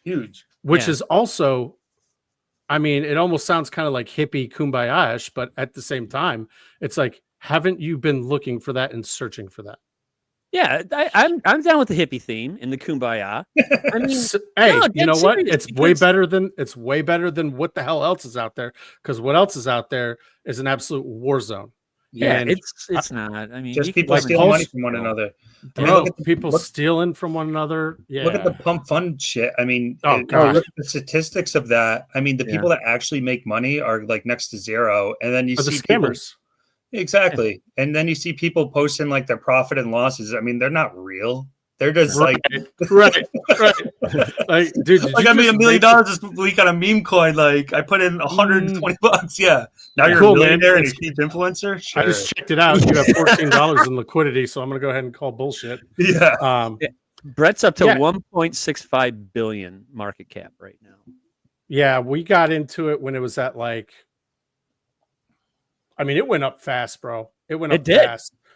I think we were in it when it was like 500 million ish. And then it kind of went 500 million to like $1 billion, then back down, then back up. It kind of did this for the past like 8 months, 9 months. And now Base is having their little resurgence now. Yeah, I don't see Brett going away anytime soon. No, it won't. It won't. I just laugh because I'm like, if you know what's going on behind the door, made more money LPing than just buying it and holding it, which is sick, ass backwards. Yep. And I would never recommend anyone to do that, by the way. Definitely not financial advice at all. But, you know, that's one of the things that we want to bring to when we launch Warp. Something very, very important that we want people to understand is that the guys that are launching this, I mean, we are heavy in the liquidity providing game. We understand liquidity. We understand markets. We understand market psychology. So these are some things to think about, you know, when you're like, oh, I don't really know these Warp guys. Been on plenty of streams. We're going to be on even more when it comes down to, you know, once we're going to audits, we'll be everywhere. We'll be screaming from the rooftops just like we're supposed to. But I have in the Titans of LP channel, go in there. I have videos on how to set a Uniswap V3 1% position, all the way from basics to advanced. Like, I've never gone to Uniswap before. Cool. I got a video for you. All the way to, okay, I know how to do liquidity positions. How can I make a defensive strategy? How can I make an aggressive strategy? How can I how do I provide liquidity in a sideways trading market. I have videos for all this stuff. It's all free. And I want to say a couple months ago, I don't now, because once we announced that we're launching Warp, I stopped, but I was doing free one-on-one one-on-one sessions with people, as long as they could match up to my time, because normally I'm okay to do streams and stuff like late at night because I got a family and all this stuff. Today happened to be one of those days where everyone's out of the house. But yeah, so I did like probably 20 or 30 one-on-ones with different people from all over the world. Most of them are from England. Help me out to refine my skills a little bit. I know I could use some work with it. I'd get on a call with you guys, no problem. But I don't announce it to the public anymore, like free. Just because I'm a founder, so I don't want there to be any kind of like impropriety. You know what I mean? Because not that I would tell you to do it, but I could very easily just be like, yeah, go into Warp, dude. LP on Warp, only use Warp. You know, and none of this is financial advice by any means. So. Right. And I don't want anyone to think that. That's why I kind of kiboshed that. But there was a long run there where people were just like, hey, man, I had people that were like, I have $5,000. I had people that were like, I have a couple hundo, you know, what's the best strategy to do here? And I was able to help them out. And this is important for other people to know. I want people in the TitanX community to know that there are a lot more people than you think with a lot of money. They're just quiet. The ones that are the ones that are doing this, those are the guys that want to have a lot of money. But the guys that are in your Telegram groups that you never see talking ever, those are the guys you got to watch out for. Because in the Titans of LP group, I mean, Shrey, everyone knows Shrey. Shrey's in it.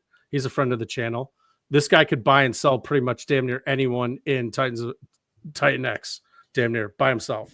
This guy's just an absolute monster. And me and Nathan were joking around. We're going to start a podcast, like an LP podcast, right? And that's something that is true. We want to kind of do something like that. That'd be great. Nothing necessarily to do with Warp. It would be mostly like just an LP kind of thing, kind of like in general. Yeah, kind of like what you guys have going on here, but more of like an LP thing. And he was like, yeah, for our first segment, we can invite Shrey on and be like, you know, if I had $500,000 of play money, what would be a good what would be a recommended play? Yeah, right. But yeah, so it's very important for people to know that we have a lot of people that are good people with a ton of money that want to see this succeed, and they will do anything in their power to help make TitanX succeed. So all the people that are looking at the charts and they're poo-pooing, I mean, not now, who's poo-pooing now, but anyone who's looking at a chart on a red day, you know, just have solace in knowing that this isn't a bunch of like 18-year-olds with like $300 that are in this ecosystem. No, a lot of people have a lot of money. Big money, yeah. Big money. Yeah. Big time.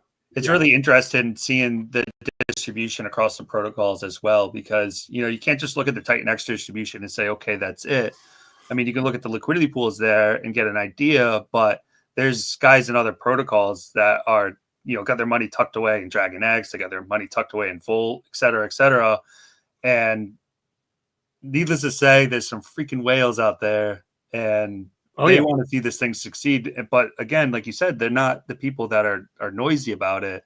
They're always the people that are kind of in the shadows, or you wouldn't expect it. And it's amazing when you actually get in touch with a true real life whale. Yeah. And I did, and I have, and I can tell you, same, bro.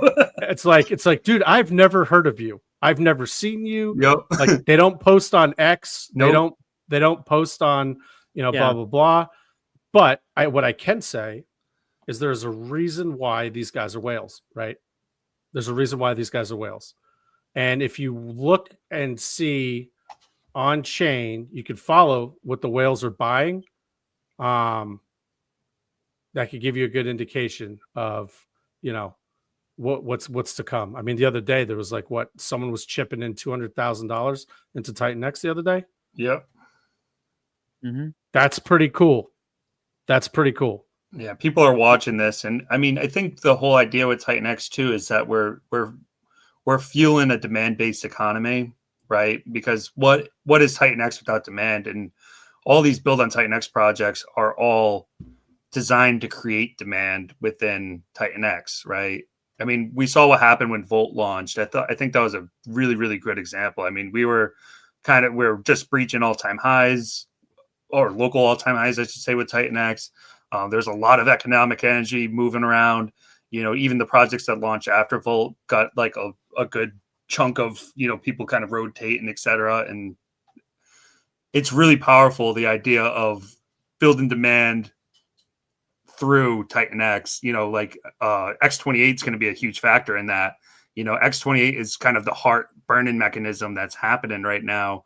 And by building on X28, I mean, Ted and I are doing it. Like, we're taking everything, we're just funneling it right through, burning the shit out of TitanX. Taurus is going to be doing it. There's bunch of other protocols launching on X28 as well.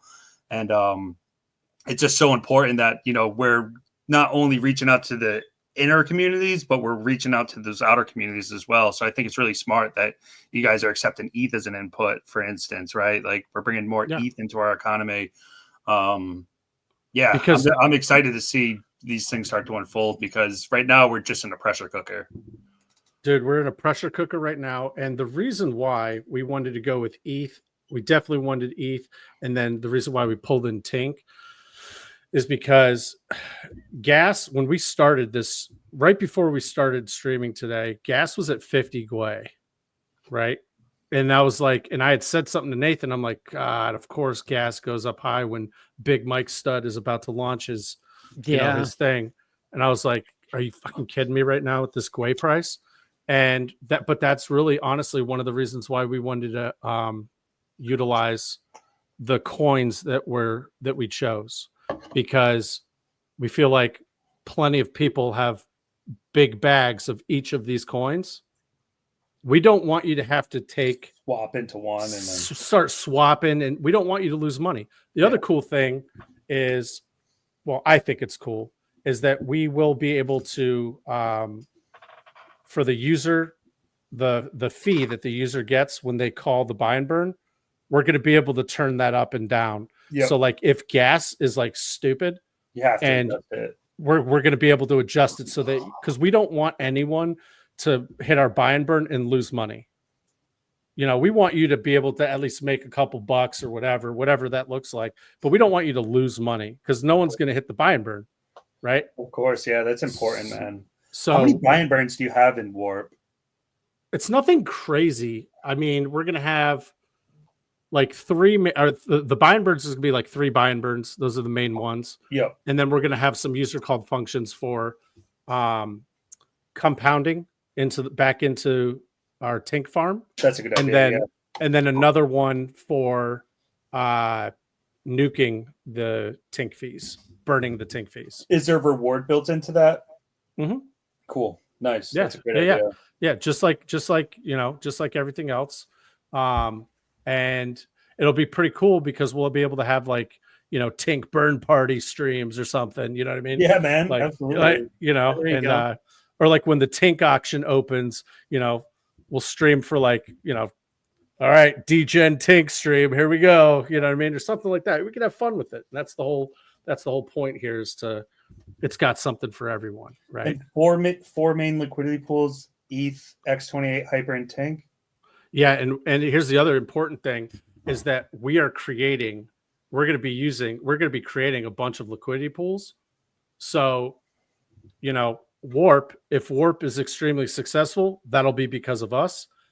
If it's not successful, that'll be because of us. What we don't want to have happen is all of our stuff routing through the main liquidity pools and dragging price down. Yeah. So we're starting all of our own liquidity pools. All of the stuff is going to be routing through our liquidity pools. So the worst thing that happens is Warp, sayonara, didn't work out, but nothing else will be harmed in the process. Yeah. No animals were harmed in the making of this movie. Right. Yeah, and that's one thing. That's one thing that we really want to, we kind of get away from saying that on stream, but it is very important to know that we are creating our own liquidity pools. The buying and burning will be routing through said liquidity pools. So, there won't be anything weird. You won't see anything weird on like the Hyper deck screener. Be like, wait, what the hell? What's going on here? Why is Warp selling the shit out of Hyper? There's going to be none of that. You don't have to worry about that. It's all going to be on ours. It's an interesting point that you bring up because, with TitanX, like we've been building very vertically, right? And you have to be really careful about like those liquidity cascade events, right? So yes, if there's a major sell-off in one token that's built on top of another, well, then it's going to sell down the other token as well. So correct. I think that's a really smart strategy. And I've seen so many people in like Telegram chats are like, oh, why don't you just pair with this token? Why don't you just pair with that token? Well, there's a lot of reasons that you want to be paired with the main thing, essentially. Yeah. Like in this case, TitanX, X28. Mm-hmm. And obviously you have quite a few other pairs, but if one of those, if at that point, what you're doing is you're kind of distributing that sell pressure if there was going to ever be a cascade. Exactly. Versus 100. Just taking, like if you have one token and then you have another token built on top of it, and this token grossly outperforms the token that it's built on top of, well, when people start to sell this one, it's going to hurt this token as well. So you have to be so careful. You can't just like pair whatever the fuck with whatever the fuck. Right. Like, it's You're at 100% right. It's important to, if you're going to do that, distribute it across many pairs, right? And we figure with using X28 as now, we originally were going to do TitanX as an input, and then Jake launched X28, so we very quickly pivoted. Like we'd rather use X28 as input because we know, and the understanding is to get X28, you're going to have like TitanX is getting burned to get that X28. Mm-hmm. So we have comfort in knowing that the people participating with their X28 tokens, I mean, they had to nuke some TitanX to get it. Some TitanX was nuked in order for them to participate in our project, not necessarily because of us, but that's cool. It's these loops, it's cool to think about. Yeah. So Jake had mentioned when X28 launched, he had mentioned everyone needs to focus on building on X28 now. And in my head, I was like, oh no. Here we go. Got to redesign this. Shit. How hard is this? Small change. But our devs were like, yeah, we got it. No problem. I'm like, nice. Really? Okay, cool. Thank you. Thanks. I appreciate that. But so it was a very easy transition. That's why the other thing is like, we're not rushing this project out.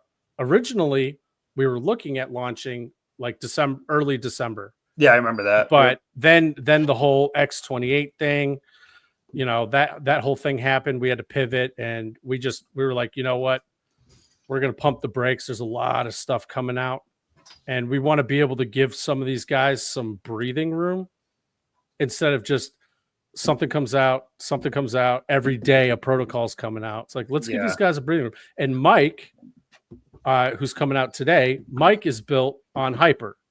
He's part of the family. So it's like, I want to give this guy as much room for success as possible. 100%. Yeah. He's got a long auction too. Right. So it's like, let's give this guy some breathing room and let the people that are in Hyper right now, they're like yearning to get into something. Let them go into Turbo. Let them go into Mike Dean's thing. Let them kick ass with that. And then, we're probably looking at like end of December is a stretch. This is more like this is a January thing. Yeah. We're looking at sometime in January, probably for sure. By that time, okay, cool. They've had their success. They've established themselves. It's got a great foundation. Cool. Throw another one in. More Hyper being burned. Oh yeah, we're also doing this cool thing with Tinky over here. I love it, man.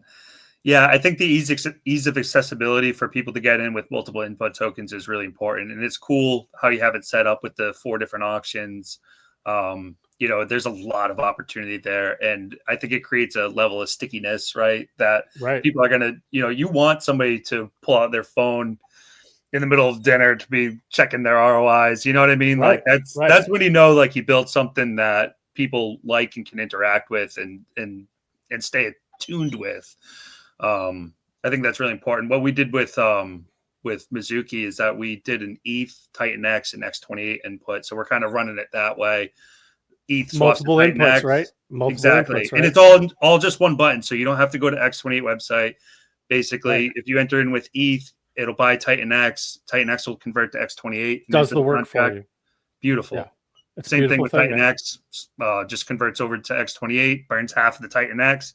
Boom. And people can get in. Boom. And now if you already have X28, well, you don't have to swap back to TitanX. You can just enter in with that. So you said, with given all thing protocols breathing room, it's a really good point. You know, we got Shogun that's doing its thing right now. That's going to be, the minting's going to be over. The fun begins, right? And then, you know, hopefully by the time that we're looking to launch, whenever that may be, you know, I want to say January at this point, but basically, you know, what would be a good scenario for us is that, you know, people are starting to kind of, the momentum is kind of shifting a little bit and moving into other protocols and things are getting distributed out. So it's gonna be really interesting to see how it unfolds. Yeah. And you guys chose the inputs. It was a great choice. Yeah. I agree with that 100%. Because all these guys are, you know, TitanX, largest holders. That's what you're in. TitanX, X28, you know, ETH. Right. That was our concept from the beginning, was to be a core TitanX project, and we were just gonna just focus on TitanX. And then X28 came out, and we were like, "Oh shit, we really need to rethink this." Same. I was like, and then we were joking around. We were like, "Oh, dude, do we nuke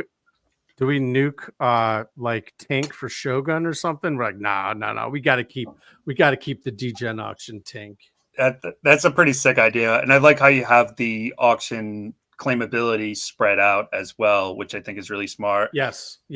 We're doing something a little similar, more similar to Mike Dean. So we start with like an 8-day mint, like a straight mint 1-to-1, and then switch over into perpetual auctions. And basically there's like if you enter in the auction in the last hour, you have to wait an extra hour to claim your token. So it's not as aggressive as what you guys are doing, but it's smart, it gives your protocol room to breathe. Right. You're not giving the ROI to the bots.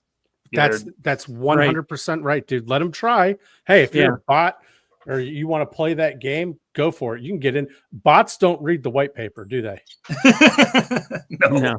No. You deploy a bot. I've deployed bots before. I know exactly how this game works. You deploy your bot and it just does exactly what it is told. Yep. Unless you're copying and pasting the white paper into the damn code for this bot, it's not going to know, oh, there's a wait, shit. So yeah, you just bought at the last second, right? And now you got to wait. Now you got to wait your turn, homie.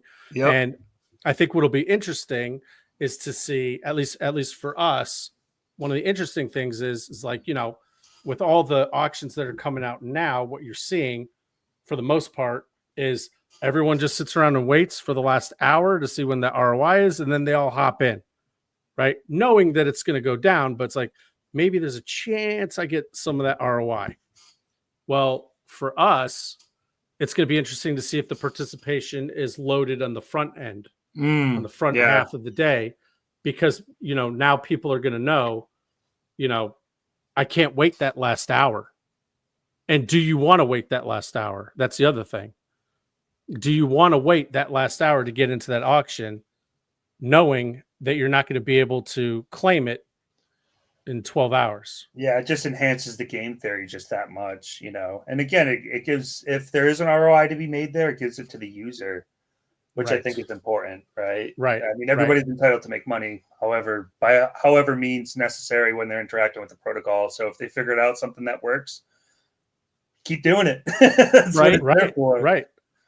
But give them multiple options to win, as opposed to, you know, and again, with Tink, bro, 100% degen as much as you want with that, you know, get in last second, go ahead, do whatever you want to do. But the option is there for you to do that. If that's the game you want to play, you want to try to do the nuke and compound back in game. We've seen success with that. With some other protocols. I think Volt for the first couple days Volt was out. that worked until it didn't, right? Until it just went up real quick. Yeah, man. People were like, "Oh, dude." Up. Yeah, I think I did like a 9x in like 9 or 10 days with Volt, dude. Yeah, I did. Wow. It was something silly. I did a 10x against TitanX, and like I think it was like almost a 20 or 25x against USD. I got my entries in real nice on Volt. I was pumped on that. Bro, I think it was like, what was it? First or second day was like 93% ROI. I forget what day, or was that Viper? That might be Viper that I'm thinking of, but one of them, I think it was Viper. It was like day 1 or day 2. I forget which one it was, had a 93% ROI. Wow. Yeah. I didn't know because I don't look to sell anyway. I don't care what the ROI is, because you go in with the assumption that it's going to be 0. That's the assumption. Yeah. And the idea if you go in with the assumption that's going to be 0, that way you don't get all poo-pooey when you're like, oh, I didn't get 500% ROI like it said on the DAP when I went in at that second, at that time, at that day. Well, of course not. Right. Well, you know how it is, Ted. There's going to be people that are going to be like, oh, this is the worst thing ever. I hate auctions, blah, blah, blah. I'm like, okay, dude, would you rather mine for 240 days again? Is that what you want to do? Yeah, sure. Right. We're in the bull run, boys. It's coming. It's here. Like, get your shit and let's go. Like, let's get it. Yeah, auctions are amazing too. The way that they work and being able to distribute the supply as fairly as possible. I mean, when I'm looking at an auction, I'm looking more at the participation than anything, right? So on getting in on low participation days, that's when you get the most supply. Oh, Flux, Blaze, Flux. It's huge. Flux, yeah. You got Inferno when Inferno was doing its thing. Oh, Inferno was an interesting one too. I did really well compound in that, and yep. It was an interesting element just having the weekly mint. I mean, nobody had ever really done that. I've never seen a protocol do that. I don't know if you guys remember. Well, you guys definitely remember King X. They were talking about doing that. That was a big. Do you guys remember that? I remember hearing the name. They rebranded to Heroes, right? Yeah, dude. Is that one? Okay. Yeah, I think that I remember hearing about it, but I was so basic in TitanX. Like I didn't like do streams. I wasn't a very loud Look voice. at you now. Yeah, dude. I was running the show. I got my black hoodie and black hat on. I'm ready. Let's go. Let's go. Look at me now. Yeah, I was so basic back in the day. Just kind of like, oh, I'm gonna put a X post out like, hey, TitanX is great, guys. Thumbs up. Don't look at me. Shit. Yeah. You get some pulse chain guy. It's like, you suck. Like, oh. Wait, I'm don't hate me. I'm totally down. Yeah, it's interesting as a builder getting out there for the first time. Like, how was that experience for you? It seems like you were more in the pockets previous. Yeah. So what really helped was that we got our start with Titans of LP. Yes. And I forget who it was. You already had a fan club. We had a decent fan club, but I think it was Jake or maybe Rain Man. The Blaze guys. The Blaze guys. Rain Man, Utah, Allie Kane, and Bad Sports. Those guys really were the ones that put us on the map. We owe a lot to those guys because early on, back before Inferno came out, these guys were like, hey, I want to give a shout out to the Titans of LP. These guys have a pretty cool channel where they teach for free. They're teaching how to do liquidity in TitanX, right? 98% of everything that gets talked about in Titans of LP is TitanX. Mm-hmm. Every once in a while, someone will come out and be like, hey, Nathan and Johnny, can you take a look at this coin on base or whatever and tell me if it's a good idea or whatever? We'll take a look at it and we'll let them know truthfully, like, is that something that I would put money into? But that's like, we'll get like one of those every 3 or 4 weeks. We'll get someone that asks that. It's all TitanX, and that's the whole point of it. So they gave us a couple shout outs on their streams, and then what ended up happening, we had 30 people in our Telegram. Okay. Like after like a couple of their streams, like shouting us from the rooftops, we grew to like 250, 300, like that. And then Jake. Seriously, rooftops? From the rooftops, buddy. Dude, that's fucking cool, man. That's like so fucking killer. and then from there, Jake and Eric gave us a really good shout out. That every time Eric and Jake like mention your name, like you're gonna get participation regardless. So Jake mentioned our name a couple times, and then next thing you know, we were at like 400, 500 very, very quickly, and it was because of that. It was because they were helping blast names, and then we started getting a lot more active on X when back when Eric put out his call to action, like, "Hey guys, everyone's too fucking lazy. Everybody's gonna work. start fucking clicking, motherfuckers." So we were like, all right, we got to do some work here. So when that happened, that's really when we made our huge push as the Titans of LP to like go on streams and talk about what we have going on. So when it finally came to like talk about Warp, it was actually a pretty easy progression for us. And plus I'm in sales and Nathan's in sales also. Nathan is actually like super secret time. Nathan's like pretty high level in this company. Don't tell him I told you that. Like he's actually like important. I'm a sales guy, right? Like they could just come up to me and be like, your job's nuked.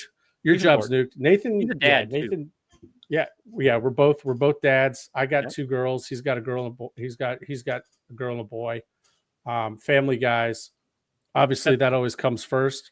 Unfortunately, for the streaming community, that always comes first. It has to. It has to. You get it. You know what I mean? Yeah. So, exactly. Johnny, you want to hear something crazy? When I do.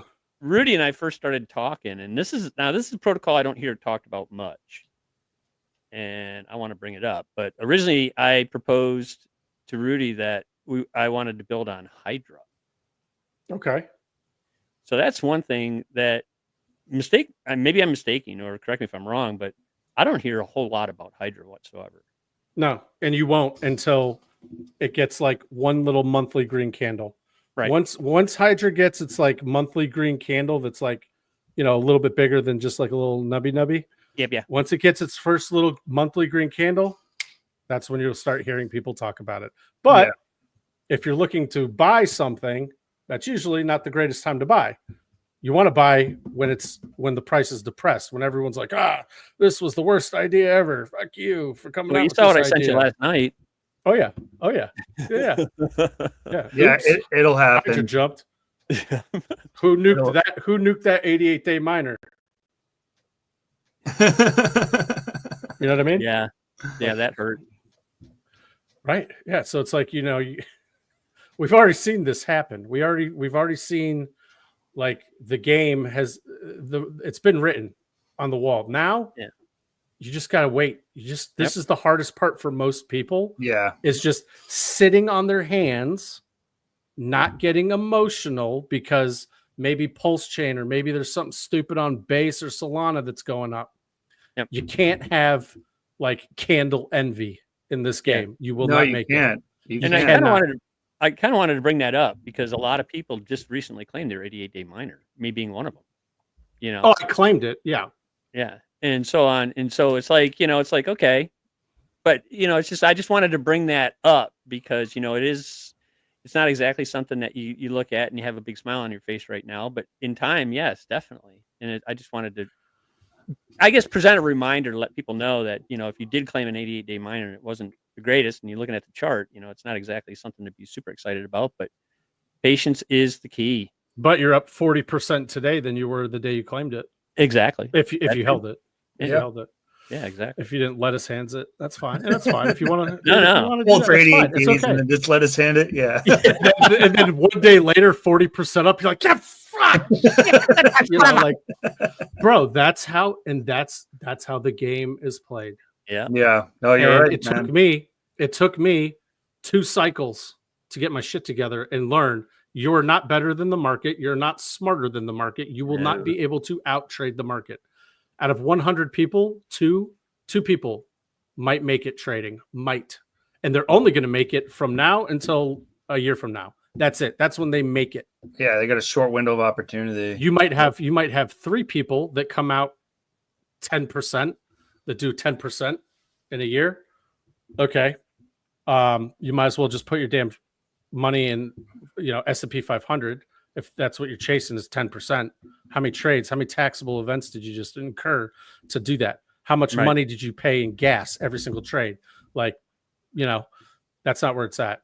Mm-hmm. Where it's at is the most boring and simple thing, which is you just buy it, you hold it for the cycle, and then you can go ahead and sell, right? But the people that are chasing, they'll get into something, they'll nuke that whole position to go into something else. See, there's a difference between taking profit. Mm-hmm. There's a difference here. I'm not saying don't take profit. That's not what I'm saying. What I'm saying is if you put in $2,000 into something, don't necessarily just keep nuking that and going into something else. Because right then and there, that $2,000 is not going to be $2,000 in whatever you get into right away because of gas, because of slippage, because of all that stuff. You're taking a 3 to 5% hit, 3 to 5% every single trade you do, whether you realize it or not, because there's gas plus slippage. I think we've all been victims of overtrading. Oh, 100%. Absolutely. It took me, like I said, it took me almost 8 years to figure out, like, hey, you're not that guy. Yeah. You're not that guy. And I'm okay with not being that guy. I do not claim to be. I figured that out the hard way as well, my man. But guess what? Since I've gotten into TitanX, I've done very well for myself, not hitting sell. Didn't you get a refrigerator?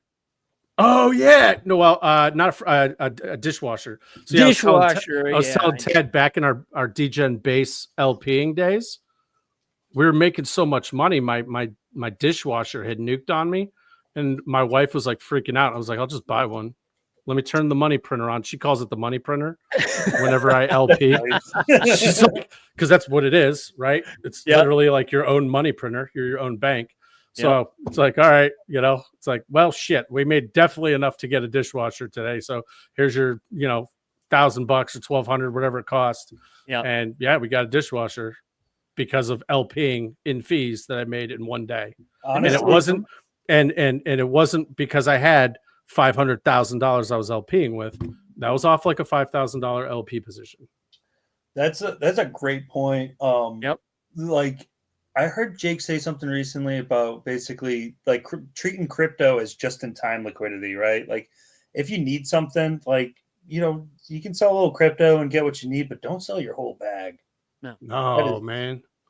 That is death, No, it's death. It's death by 1,000 cuts. And for me, what I've found that I like to do, because there is some downtime, right? Like if you, like you said, it can be boring just buying something and just leaving it there. I like to build shit, like these projects and stuff that I have going on. Like this is where it takes up a lot of your time. This is where I outlet my energy, right? The energy that I want to put into crypto. Well, instead of trying to like move around and find the next best meme coin or something, I'm just buckled down building cool shit, like stuff. And if you put that much energy into it, and you're out there, and you're following the ethos, and people know who you are, and that it's gonna be awesome. It's gonna be an awesome product, and absolutely. I definitely would encourage a lot of people that think like that have all this pent up energy. If you're doing crypto, bro, I'm doing crypto 12 to 15 hours a day. Legit. When I say doing crypto, I mean doing something. Yeah, right. Exactly. Talking to you guys, going on streams, like managing Jesus Christ, Telegram's the worst.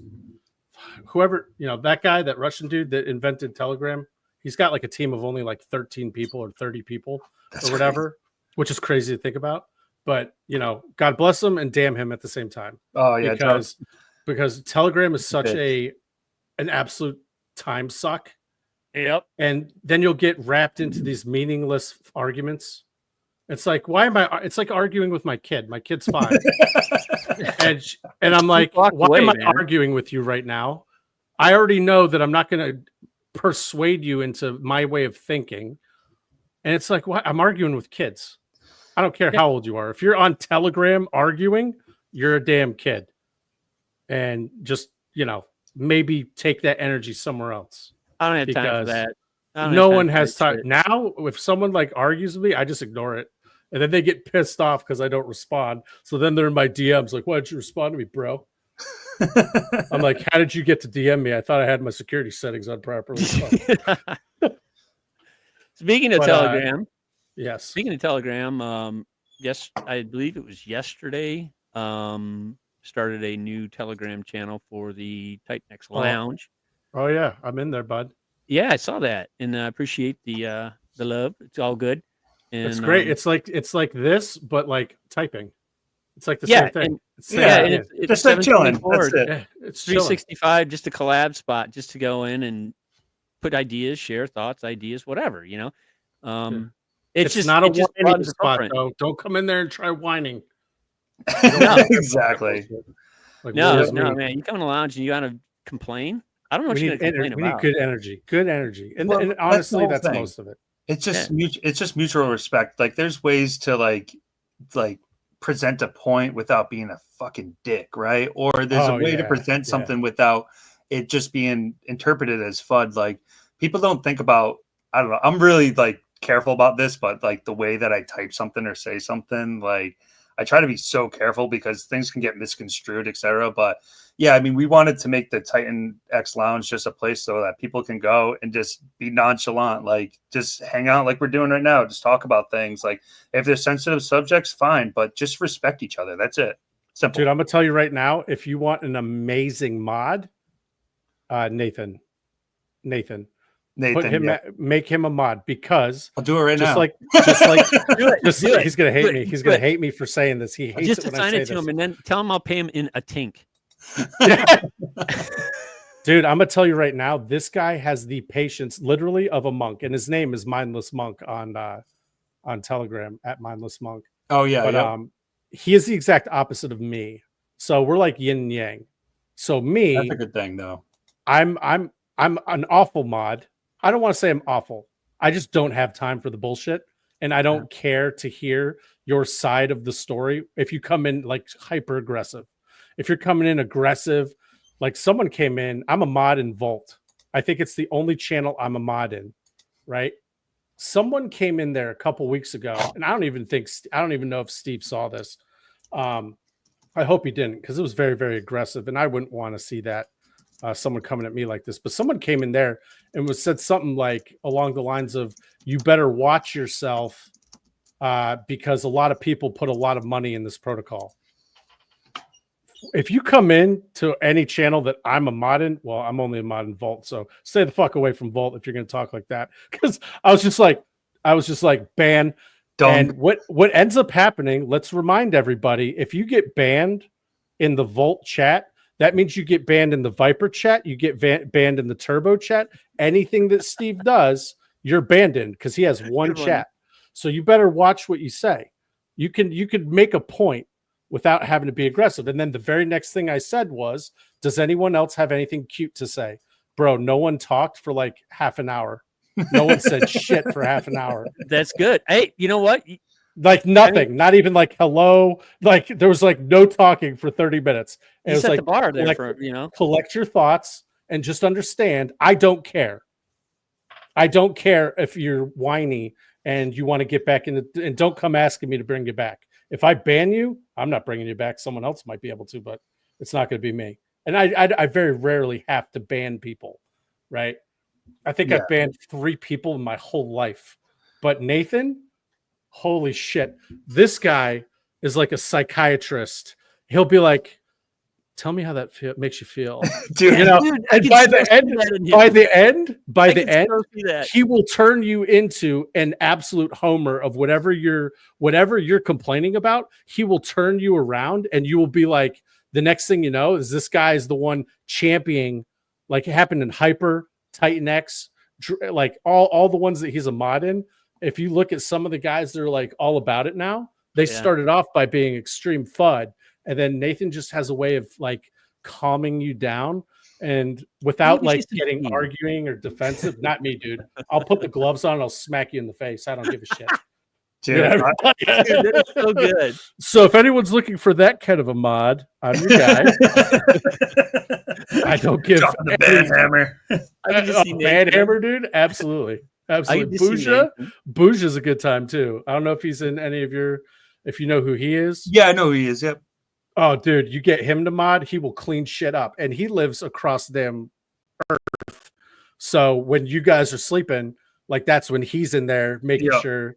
Yeah, so we definitely have him as a mod because he's kind of like I am. He's a little bit less intense. He'll at least give you an opportunity to explain yourself, but yeah, he'll keep it clean for you too. 100% love that, dude. Love it. That is so cool. I can just see Nathan. He's like, oh, dude, he is bro. There was a guy in the hyper chat that was just piling on.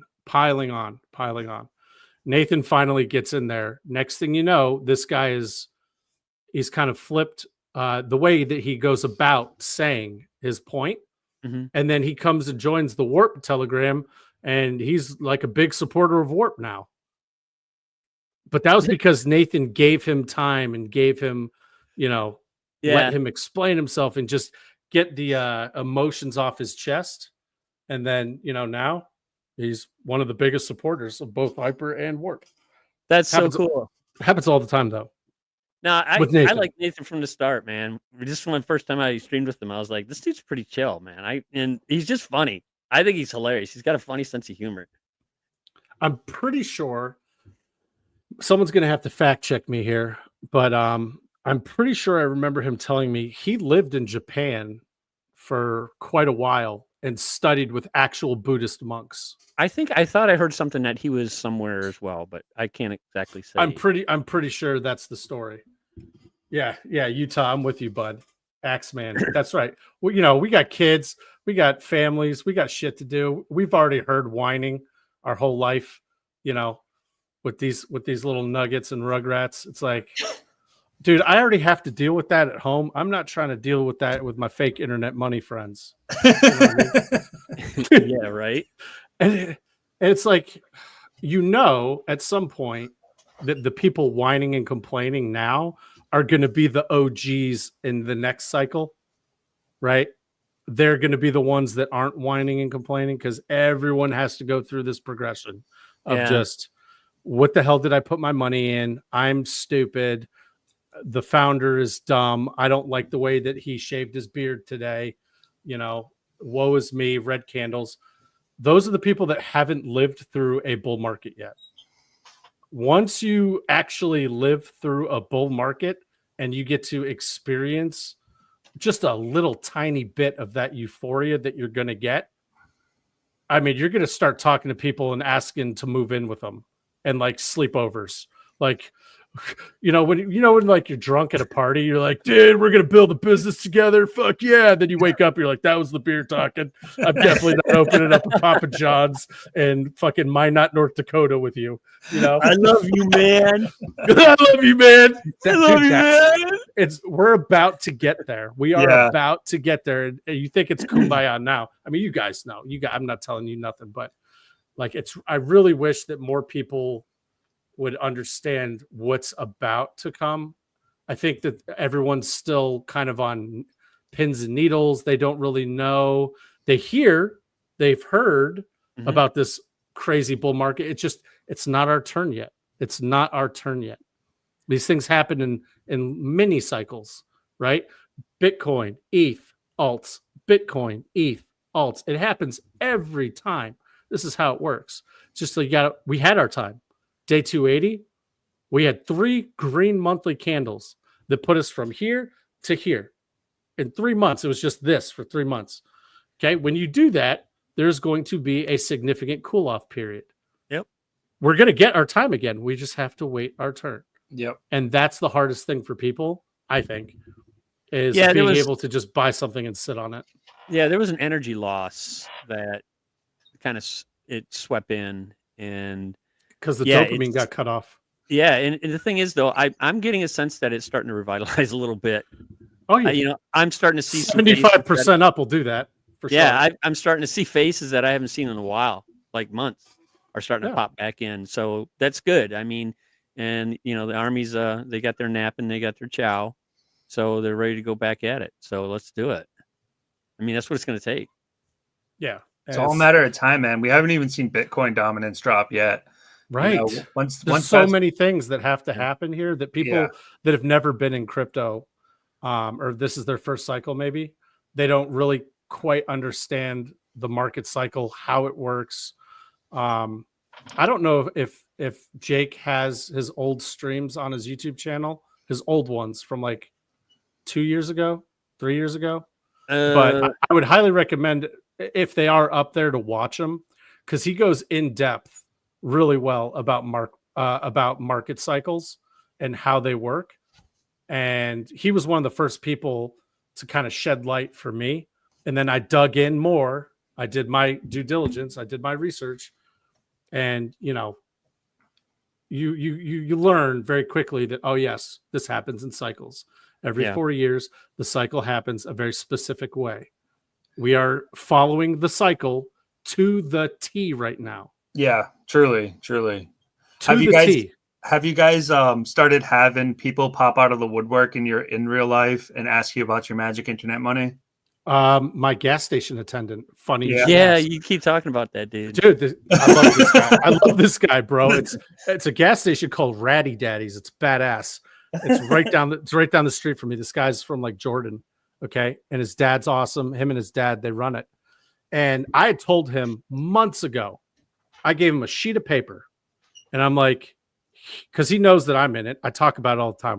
We know each other. He knows my wife. We know everybody. We know each other. Yeah. It's a mile down the road.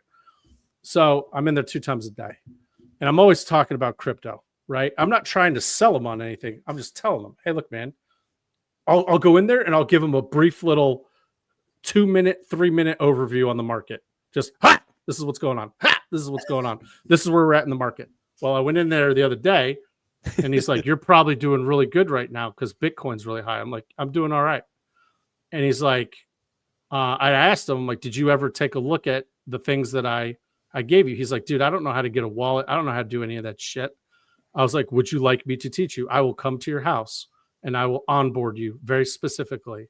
And he's like, yeah. He's like, you do that? I'm like, I don't give a shit. You know, like, I'll do what I got to do, you know, to get people into our ecosystem, because the last thing I want to do is onboard them and be like, hey, you know, go chase this fucking meme on Sol. Good luck. You know what I mean? Yeah, right. But if you can onboard,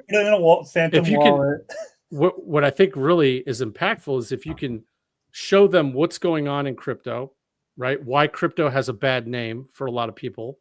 And then you show them what we have going on over here and how it's the exact opposite. Because I told him, I'm like, dude, everything on TitanX is audited. He's like, what does that mean? I was like, Jesus Christ. I was like, do you know what an audit is in real life? He's like, yeah. I'm like, it's the same thing, but the code gets audited to make sure that I can't just nuke I can't just nuke the liquidity, or I can't just nuke this, or, you know, it's not a honeypot or blah, blah. Then I had to tell him what a honeypot was. God damn it. I'm like going through all these things. And, but yeah, I'm getting a lot of people. I got people from my work that are no coiners that'll just see that Bitcoin's up. They automatically assume because I say the word crypto that I mean Bitcoin. I had someone ask me about XRP. Yep, me too. And I was like, look, dude, I was like, these poor fuckers, they had 8 years of nothing. So if anyone deserves a pump, it's those motherfuckers over there. Yeah, because they've been sitting for 8 years. 8 years. Everyone's like, oh, XRP's pumping, but we're not. Okay, motherfucker. You're going to hold on to TitanX for 8 years at the depths of hell? Are you willing to do that to get the pump that they got? Probably deserve it. They deserve it. Yeah, they deserve their time. Like, God bless them. And I'm glad it is, because guess what? If anything pumps, it's good for us because it puts more eyes onto crypto. Yep. You know, so it's all onboarding, you know, it's all what about you? Are you guys hearing a lot of stuff like, hey, what's this crypto shit about? Yeah, my favorite call was from my friend the other day. He was always about, basically, I've been talking to him about crypto for years. I mean, we've been friends for over 20 years.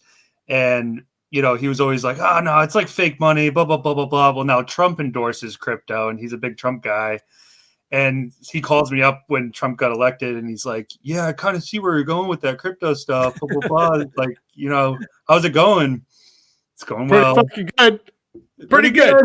Pretty good. I ain't got time to talk right now, so I'm aping it to TitanX. Then and then like a month goes by, and he calls me. He's like, "Hey, I'm coming across some money. He's like, is there anything that I can get into that's easy to get into and that I can make money at? I'm like, bro, I was like, if you want to try to make money in crypto, you have to be willing to, number one, do the research. And number two, you have to really believe in what you're putting your money into.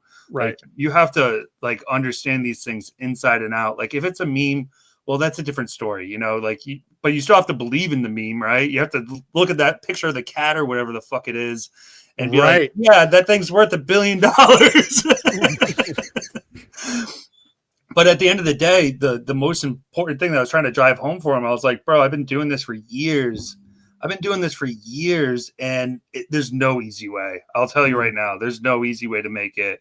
Like TitanX is a nice outlet because, again, we have a lot of really great builders, audited code, etc. But this is also just a piece of the pie too. If somebody was coming in off the street and wanted to buy something, it's like, yeah, I would bring them into TitanX, but like, what else is out there? Like I know where my focus is, but like, I can't really advise you on anything else. Right. I don't know it. I don't believe in it. Yeah. Bro, those biographies, like any biography that you watch on like Netflix or something, you're like, oh, cool. I like this guy. I want to watch the biography on him. And they're like, you want to hear the cool shit. You want to hear when Michael Jordan started just dominating motherfuckers and dunking on their face. But it's like, before you can know Michael Jordan, we got to tell you how he grew up. Yeah. Right. Exactly. That's how onboarding is to TitanX. Great way to put it. Because you can't just say, hey, I'm in this ecosystem. It's tits. It's very safe. It's not like anything else. They're going to be like, there's not enough information there. And you have to basically break down everything that's wrong with crypto and then build up your story. Well, I call it a story, but you got to build up your pitch to, okay, what does TitanX solve? What problems does TitanX solve that have been an issue with all the news stories that you're hearing about, like the fucking Hawk Tua girl rugging in 6 minutes. That was a masterclass. Let's go. That was well insane. Done. If you didn't see that one coming, I don't have anything. I got nothing for you. My dad called me about that. And he's like, did you hear about this rug pull from that Hawk Tua girl? I was like, oh yeah. We all know about Hawk Tua girl. And he just was laughing. He's like, why does someone put money into something like that? I'm like, I don't know. You're using way too much brain power right now for crypto, bro. Like half these guys like come from like the I eat crayons and like fucking I lick windows. That's where a lot of these guys are coming from, that you have to educate on. This is what's wrong with crypto. This is what's right with crypto. This is how TitanX is solving that problem. This is probably where you'd want to put some money. It's not a get rich quick scheme, right? But it is a lot safer. It's a lot safer place to park your money as opposed to, let me just figure this shit out over here. Yeah. So I think that's going to be the most powerful way. Most of these things are not investments in crypto, but TitanX is one of the very few that I would consider an investment, something that grows over time versus something that's just like a quick flip or quick get rich kind of situation. Yeah. Have you guys watched the Bitfinex documentary on Netflix? Is it new? It's pretty new. What's it called? Not yet. Remember the Bitfinex documentary? Remember those guys? There was a couple, right? There was like this girl and this dude, and they basically hacked Bitfinex for, I don't know, it was like 1,800 Bitcoin or something like that. It was quite a bit. I mean, whatever it's worth now. I do remember that. Yeah. It's like $12 billion. I just put out a documentary on Netflix about it, and it was actually a really good watch. I just recommend that you guys check it out. I watched it with my wife, and she kind of hates crypto. And it actually explained a lot about how money moves and, basically like how like these mixers work, etc. I thought it was really cool. I think that it's nice to have things like that kind of show the back door and how like dirty and rotten crypto can actually be. Oh yeah. What's it called, Rudy? I think it's called The Biggest Heist Ever or something like that. Oh yeah, I've thumbed over that a couple times. It's a good watch. I thought it was about a bank or something. I didn't like pause on it for like a minute. It goes in. It's cool. It's definitely a good watch. But like you said, it's about identifying the problems and then presenting the solutions. And if you're a sales guy, you know exactly how that works. That's the $1 million offer. Like you're like over here, you're saying, okay, there's all these problems in crypto, people literally stealing money from each other. Then we have something that's like TitanX. Like, what is a fair launch? Like, I didn't really know truly what a fair launch was until TitanX. No, because it doesn't exist. Because it doesn't. There never was. I don't think there ever was. Right. Something that distributes supply over a longer period of time to as many people as possible, where everybody has an equal opportunity to get in that same price basis. Like the idea of creating your own supply and all of these things. Like usually it's just the first guy in is gonna win. And right. In this case, it's not really like that. With these auctions, these different kinds of methods that we have to distribute supply. I don't know. I think that's really interesting, though. It's a good point. Problems and solutions.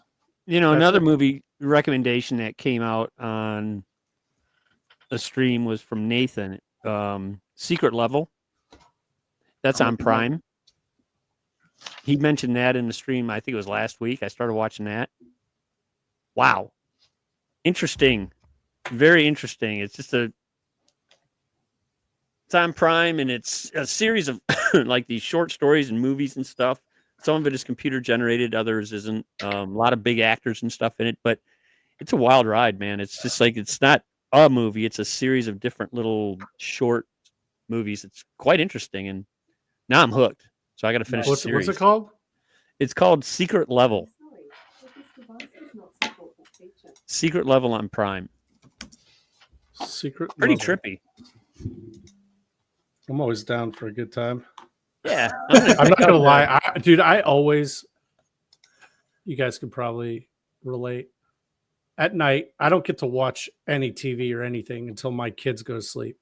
Correct. It's usually around 9-ish. 9 o'clock. What do? I lay down. I put my phone over my fat face, and I'm like, "Dad, what's going on on Telegram?" And then next thing I know, it's 12 o'clock. Yeah. And I'm like, I really want to watch something. So I'll be like, okay, I'm going to watch this today. In my head at like 8 o'clock, I have it in my head. I'm like, I'm going to actually watch something today.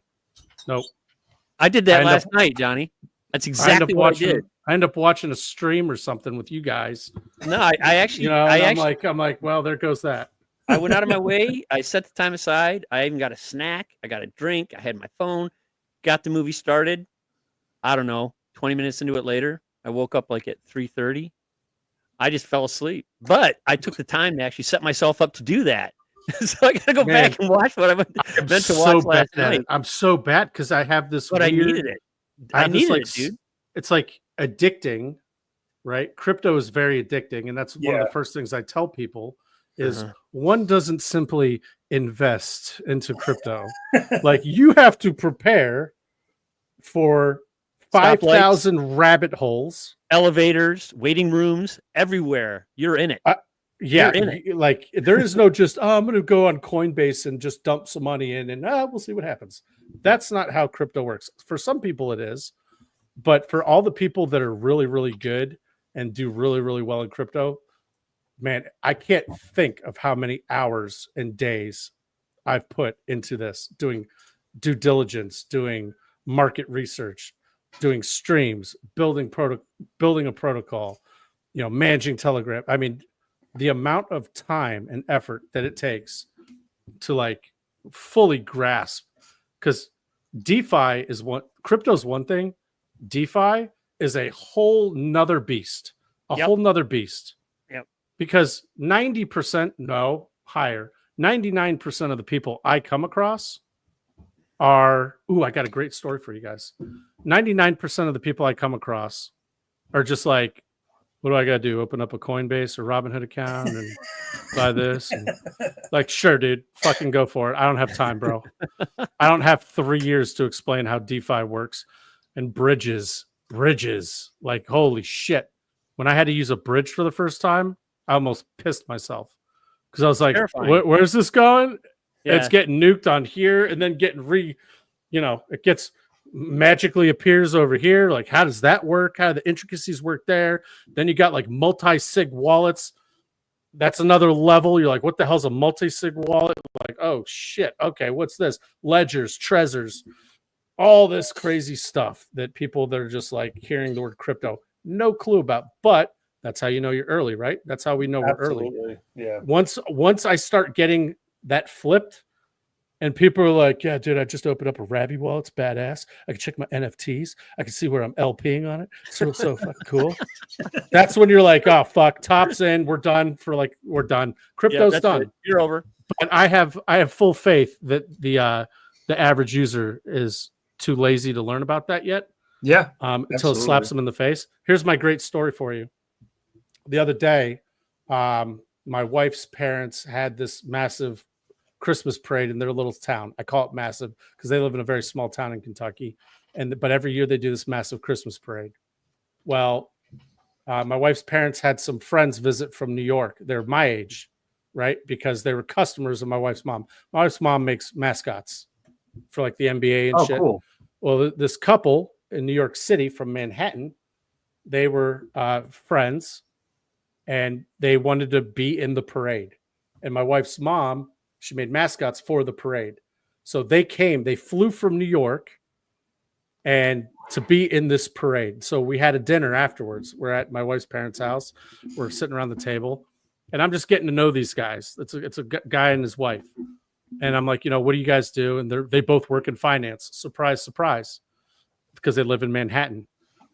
And I'm just trying to wrap my head around what the hell's going on here. I got these two people from Manhattan that flew all the way to Kentucky to be in a small town. When I say small town, I'm talking 30,000 people. Okay. Small town parade. I was like, there's got to be more to this story. Well, anyway, we start talking. We're having some wine. The wine's flowing, right? And I'm like, okay, what do you guys do in finance specifically? Wilder. What do you guys do in finance? Well, the girl, she's in like compliance. So I'm like, man, all right, you go. Let me talk to this guy. I was like, what do you do? What do you do? And he puts his head down. He's like, I work for BlackRock. And I'm like, no way, dude. Oh, shit. He's like, yeah. So anyway, I was like, oh, that's cool. I didn't say one word about crypto. Didn't say nothing because I was like, oh God. Usually when I meet a finance bro and I talk crypto, he like tries to make me feel like I'm an asshole, like I'm an idiot, and I'm what's wrong with the world. I'm like, really? Okay. But anyway, so we were saying something, and I just threw out the word rug pull. I use crypto terminology in my everyday life, right? Like no shit, right? My wife hates it. She's like, why do you use your crypto speak? And I'm like, because it's funny. That's awesome. And guess what? It's like my little fishing lure I throw out. I throw out a little fishing lure. And if you bite on that, I know you might be into crypto. So anyway, I said the word rug pull. And the guy looks up. He was like on his phone. He looks up. He goes, are you into crypto? I was like, a little bit. And he goes, how into crypto are you? And so I started talking. And he's like, Jesus Christ. Holy shit. Okay, so you're like a guy. You're like the guy. I'm like, I'm not the guy, but I'm one of many guys that are into crypto. Yes. What can I do for you? And so he started going nuts. He started talking all kinds of crazy shit about Solana and this and that and this. He's like, yeah, we came out with this coin. It fucking sucked. But it was kind of cool. He showed me the chart. I told him I'm coming out with something. And I was like, you want to read the white paper? He's like, sure. So I sent him the white paper. He's looking through it. He goes, God damn. He's like, Jesus, what's going on here? And I'm like, dude, this is a protocol, sir. This is not some bullshit this meme is coin. Yeah. Yeah, this isn't some bullshit meme coin. I'm like, this costs money to create. Trust me. Yeah. We're getting it audited, costs money. We have a whole community. I'm in charge of 2 telegrams. They're both like 700 people deep. He goes, holy shit. And I stop him. And I'm like, you know a lot about crypto. Like we were talking DeFi stuff, all kinds of things, liquidity. Not normal conversation with like a average person you meet on the street. And he goes, yeah, I'm really deep into it. I'm like, that's interesting. So it got me thinking. I was like, there are people out there that work for these like massive finance firms. I just thought it was very, very unique that these guys are also super in. He's super into crypto. And when I say super, he pulls out a phone. It's the damn Solana phone. I didn't even know Solana made a phone. Yeah, the saga. He's like, you got the Solana phone? I'm like, I started laughing. I was like, bro, God bless you, dude, for being this into crypto. It's amazing. I never get to have these kind of conversations. I was like, what the fuck is a Solana phone? And so then I go and look it up. Well, you're small potatoes now. I'm like, holy shit. Yeah. Solana has a phone. They have another one coming out. It's like crazy. It was crazy. Like preload. I think it was preloaded with Bonk, if I'm not mistaken. A bunch of other coins. Like, it's basically, the idea is it's kind of like its own ledger or Trezor. It's got a bunch of like security kind of around it that makes, that I guess solves the mobile problem, right? Of doing crypto on your phone. But I thought it was very unique that I never knew that Solana had a phone. It's like $500. I thought that was really unique. I was like, damn. Now, if Ethereum came out with a phone, now we're cooking with gas. Can you imagine? Just tight. It would just be TitanX DApps, like just right. Like, oh, dude, yeah. You come out with like an Ethereum phone.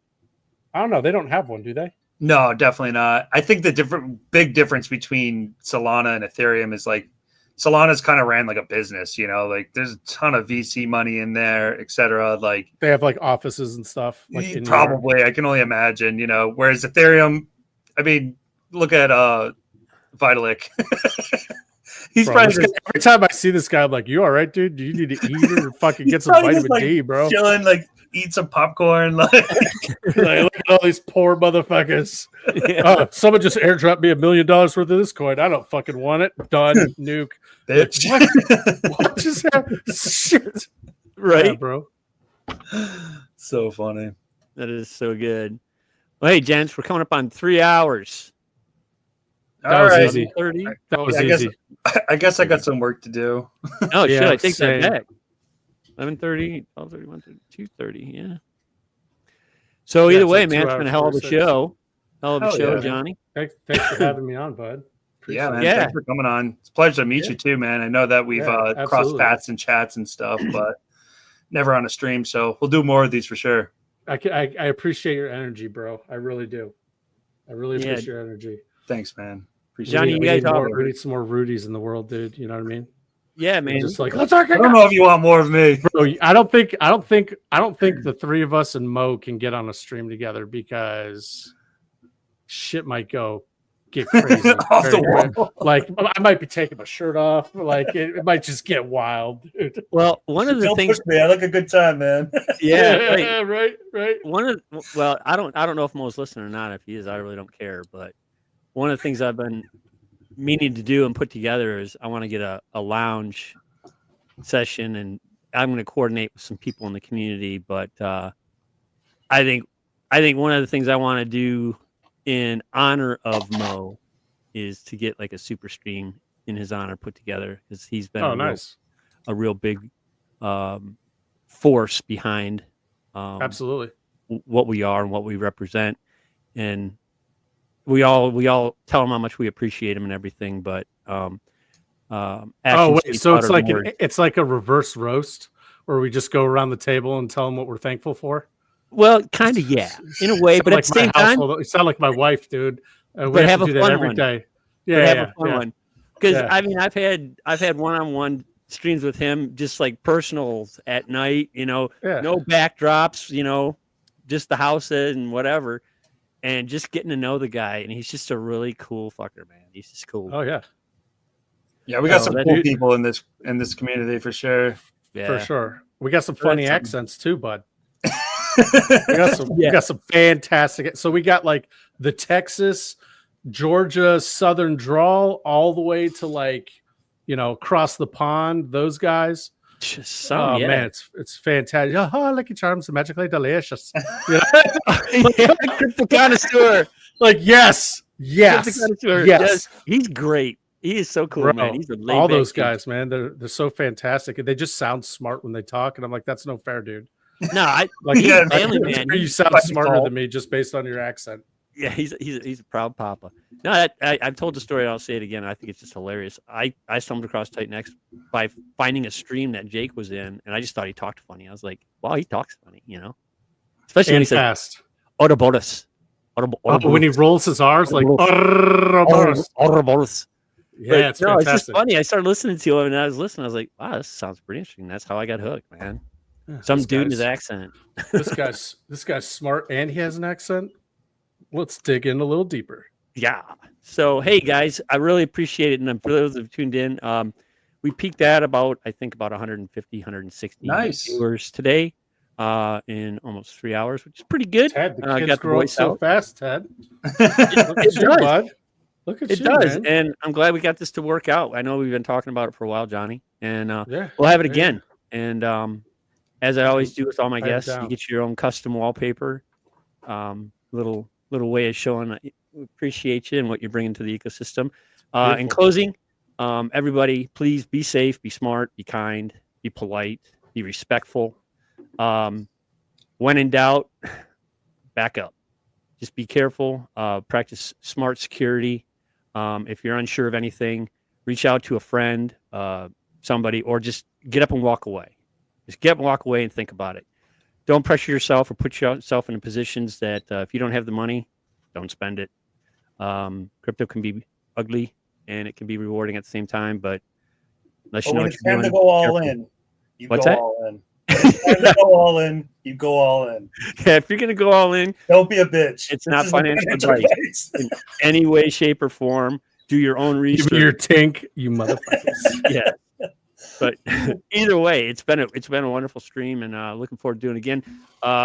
We got the Mizuchi launch coming up sometime. We're entering the audit stage. That's going really well with Rudy. Rudy, love having you here too. Thank you, man. Question is, I guess I can ask our folks here: should the lounge have its weekly Tuesday session on Christmas Eve with a little bit of holiday festive iddies included? I guess that'll be determined, because that's gonna be a busy time. I'm gonna have a house full of people from all over the planet, so there'll be a lot of chaos going on. What? Can I drink a beer? You can. Hey, I put it in every announcement. It's BYOB. Oh, you could roast a goat. You know, just in the background. Hold on one second. Spit. I forgot about that. Yeah. Just fucking, let's go. So, what are you doing? I'm cooking a goat. Yeah. But for those that may not, whether or not we have it on Tuesday, Christmas Eve, yet to be determined. I guess it all depends on my schedule and what my wife tells me is going to fly or not. But other than that, if it doesn't happen, everybody have a wonderful holiday season. Appreciate what you have. Really, if you feel like you don't have a lot, believe me, you probably have more than somebody else, and appreciate it. So other than that, I wish everybody a Merry Christmas and a Happy New Year. Great success to Warp and your team. And Rudy, I'll be chatting with you. But other than that, I think it's time to bid adieu. Sounds all right, good, gentlemen. Brothers. All right, I'm going to end it now. Everybody, be safe. Have fun. Peace out. Later. Peace out.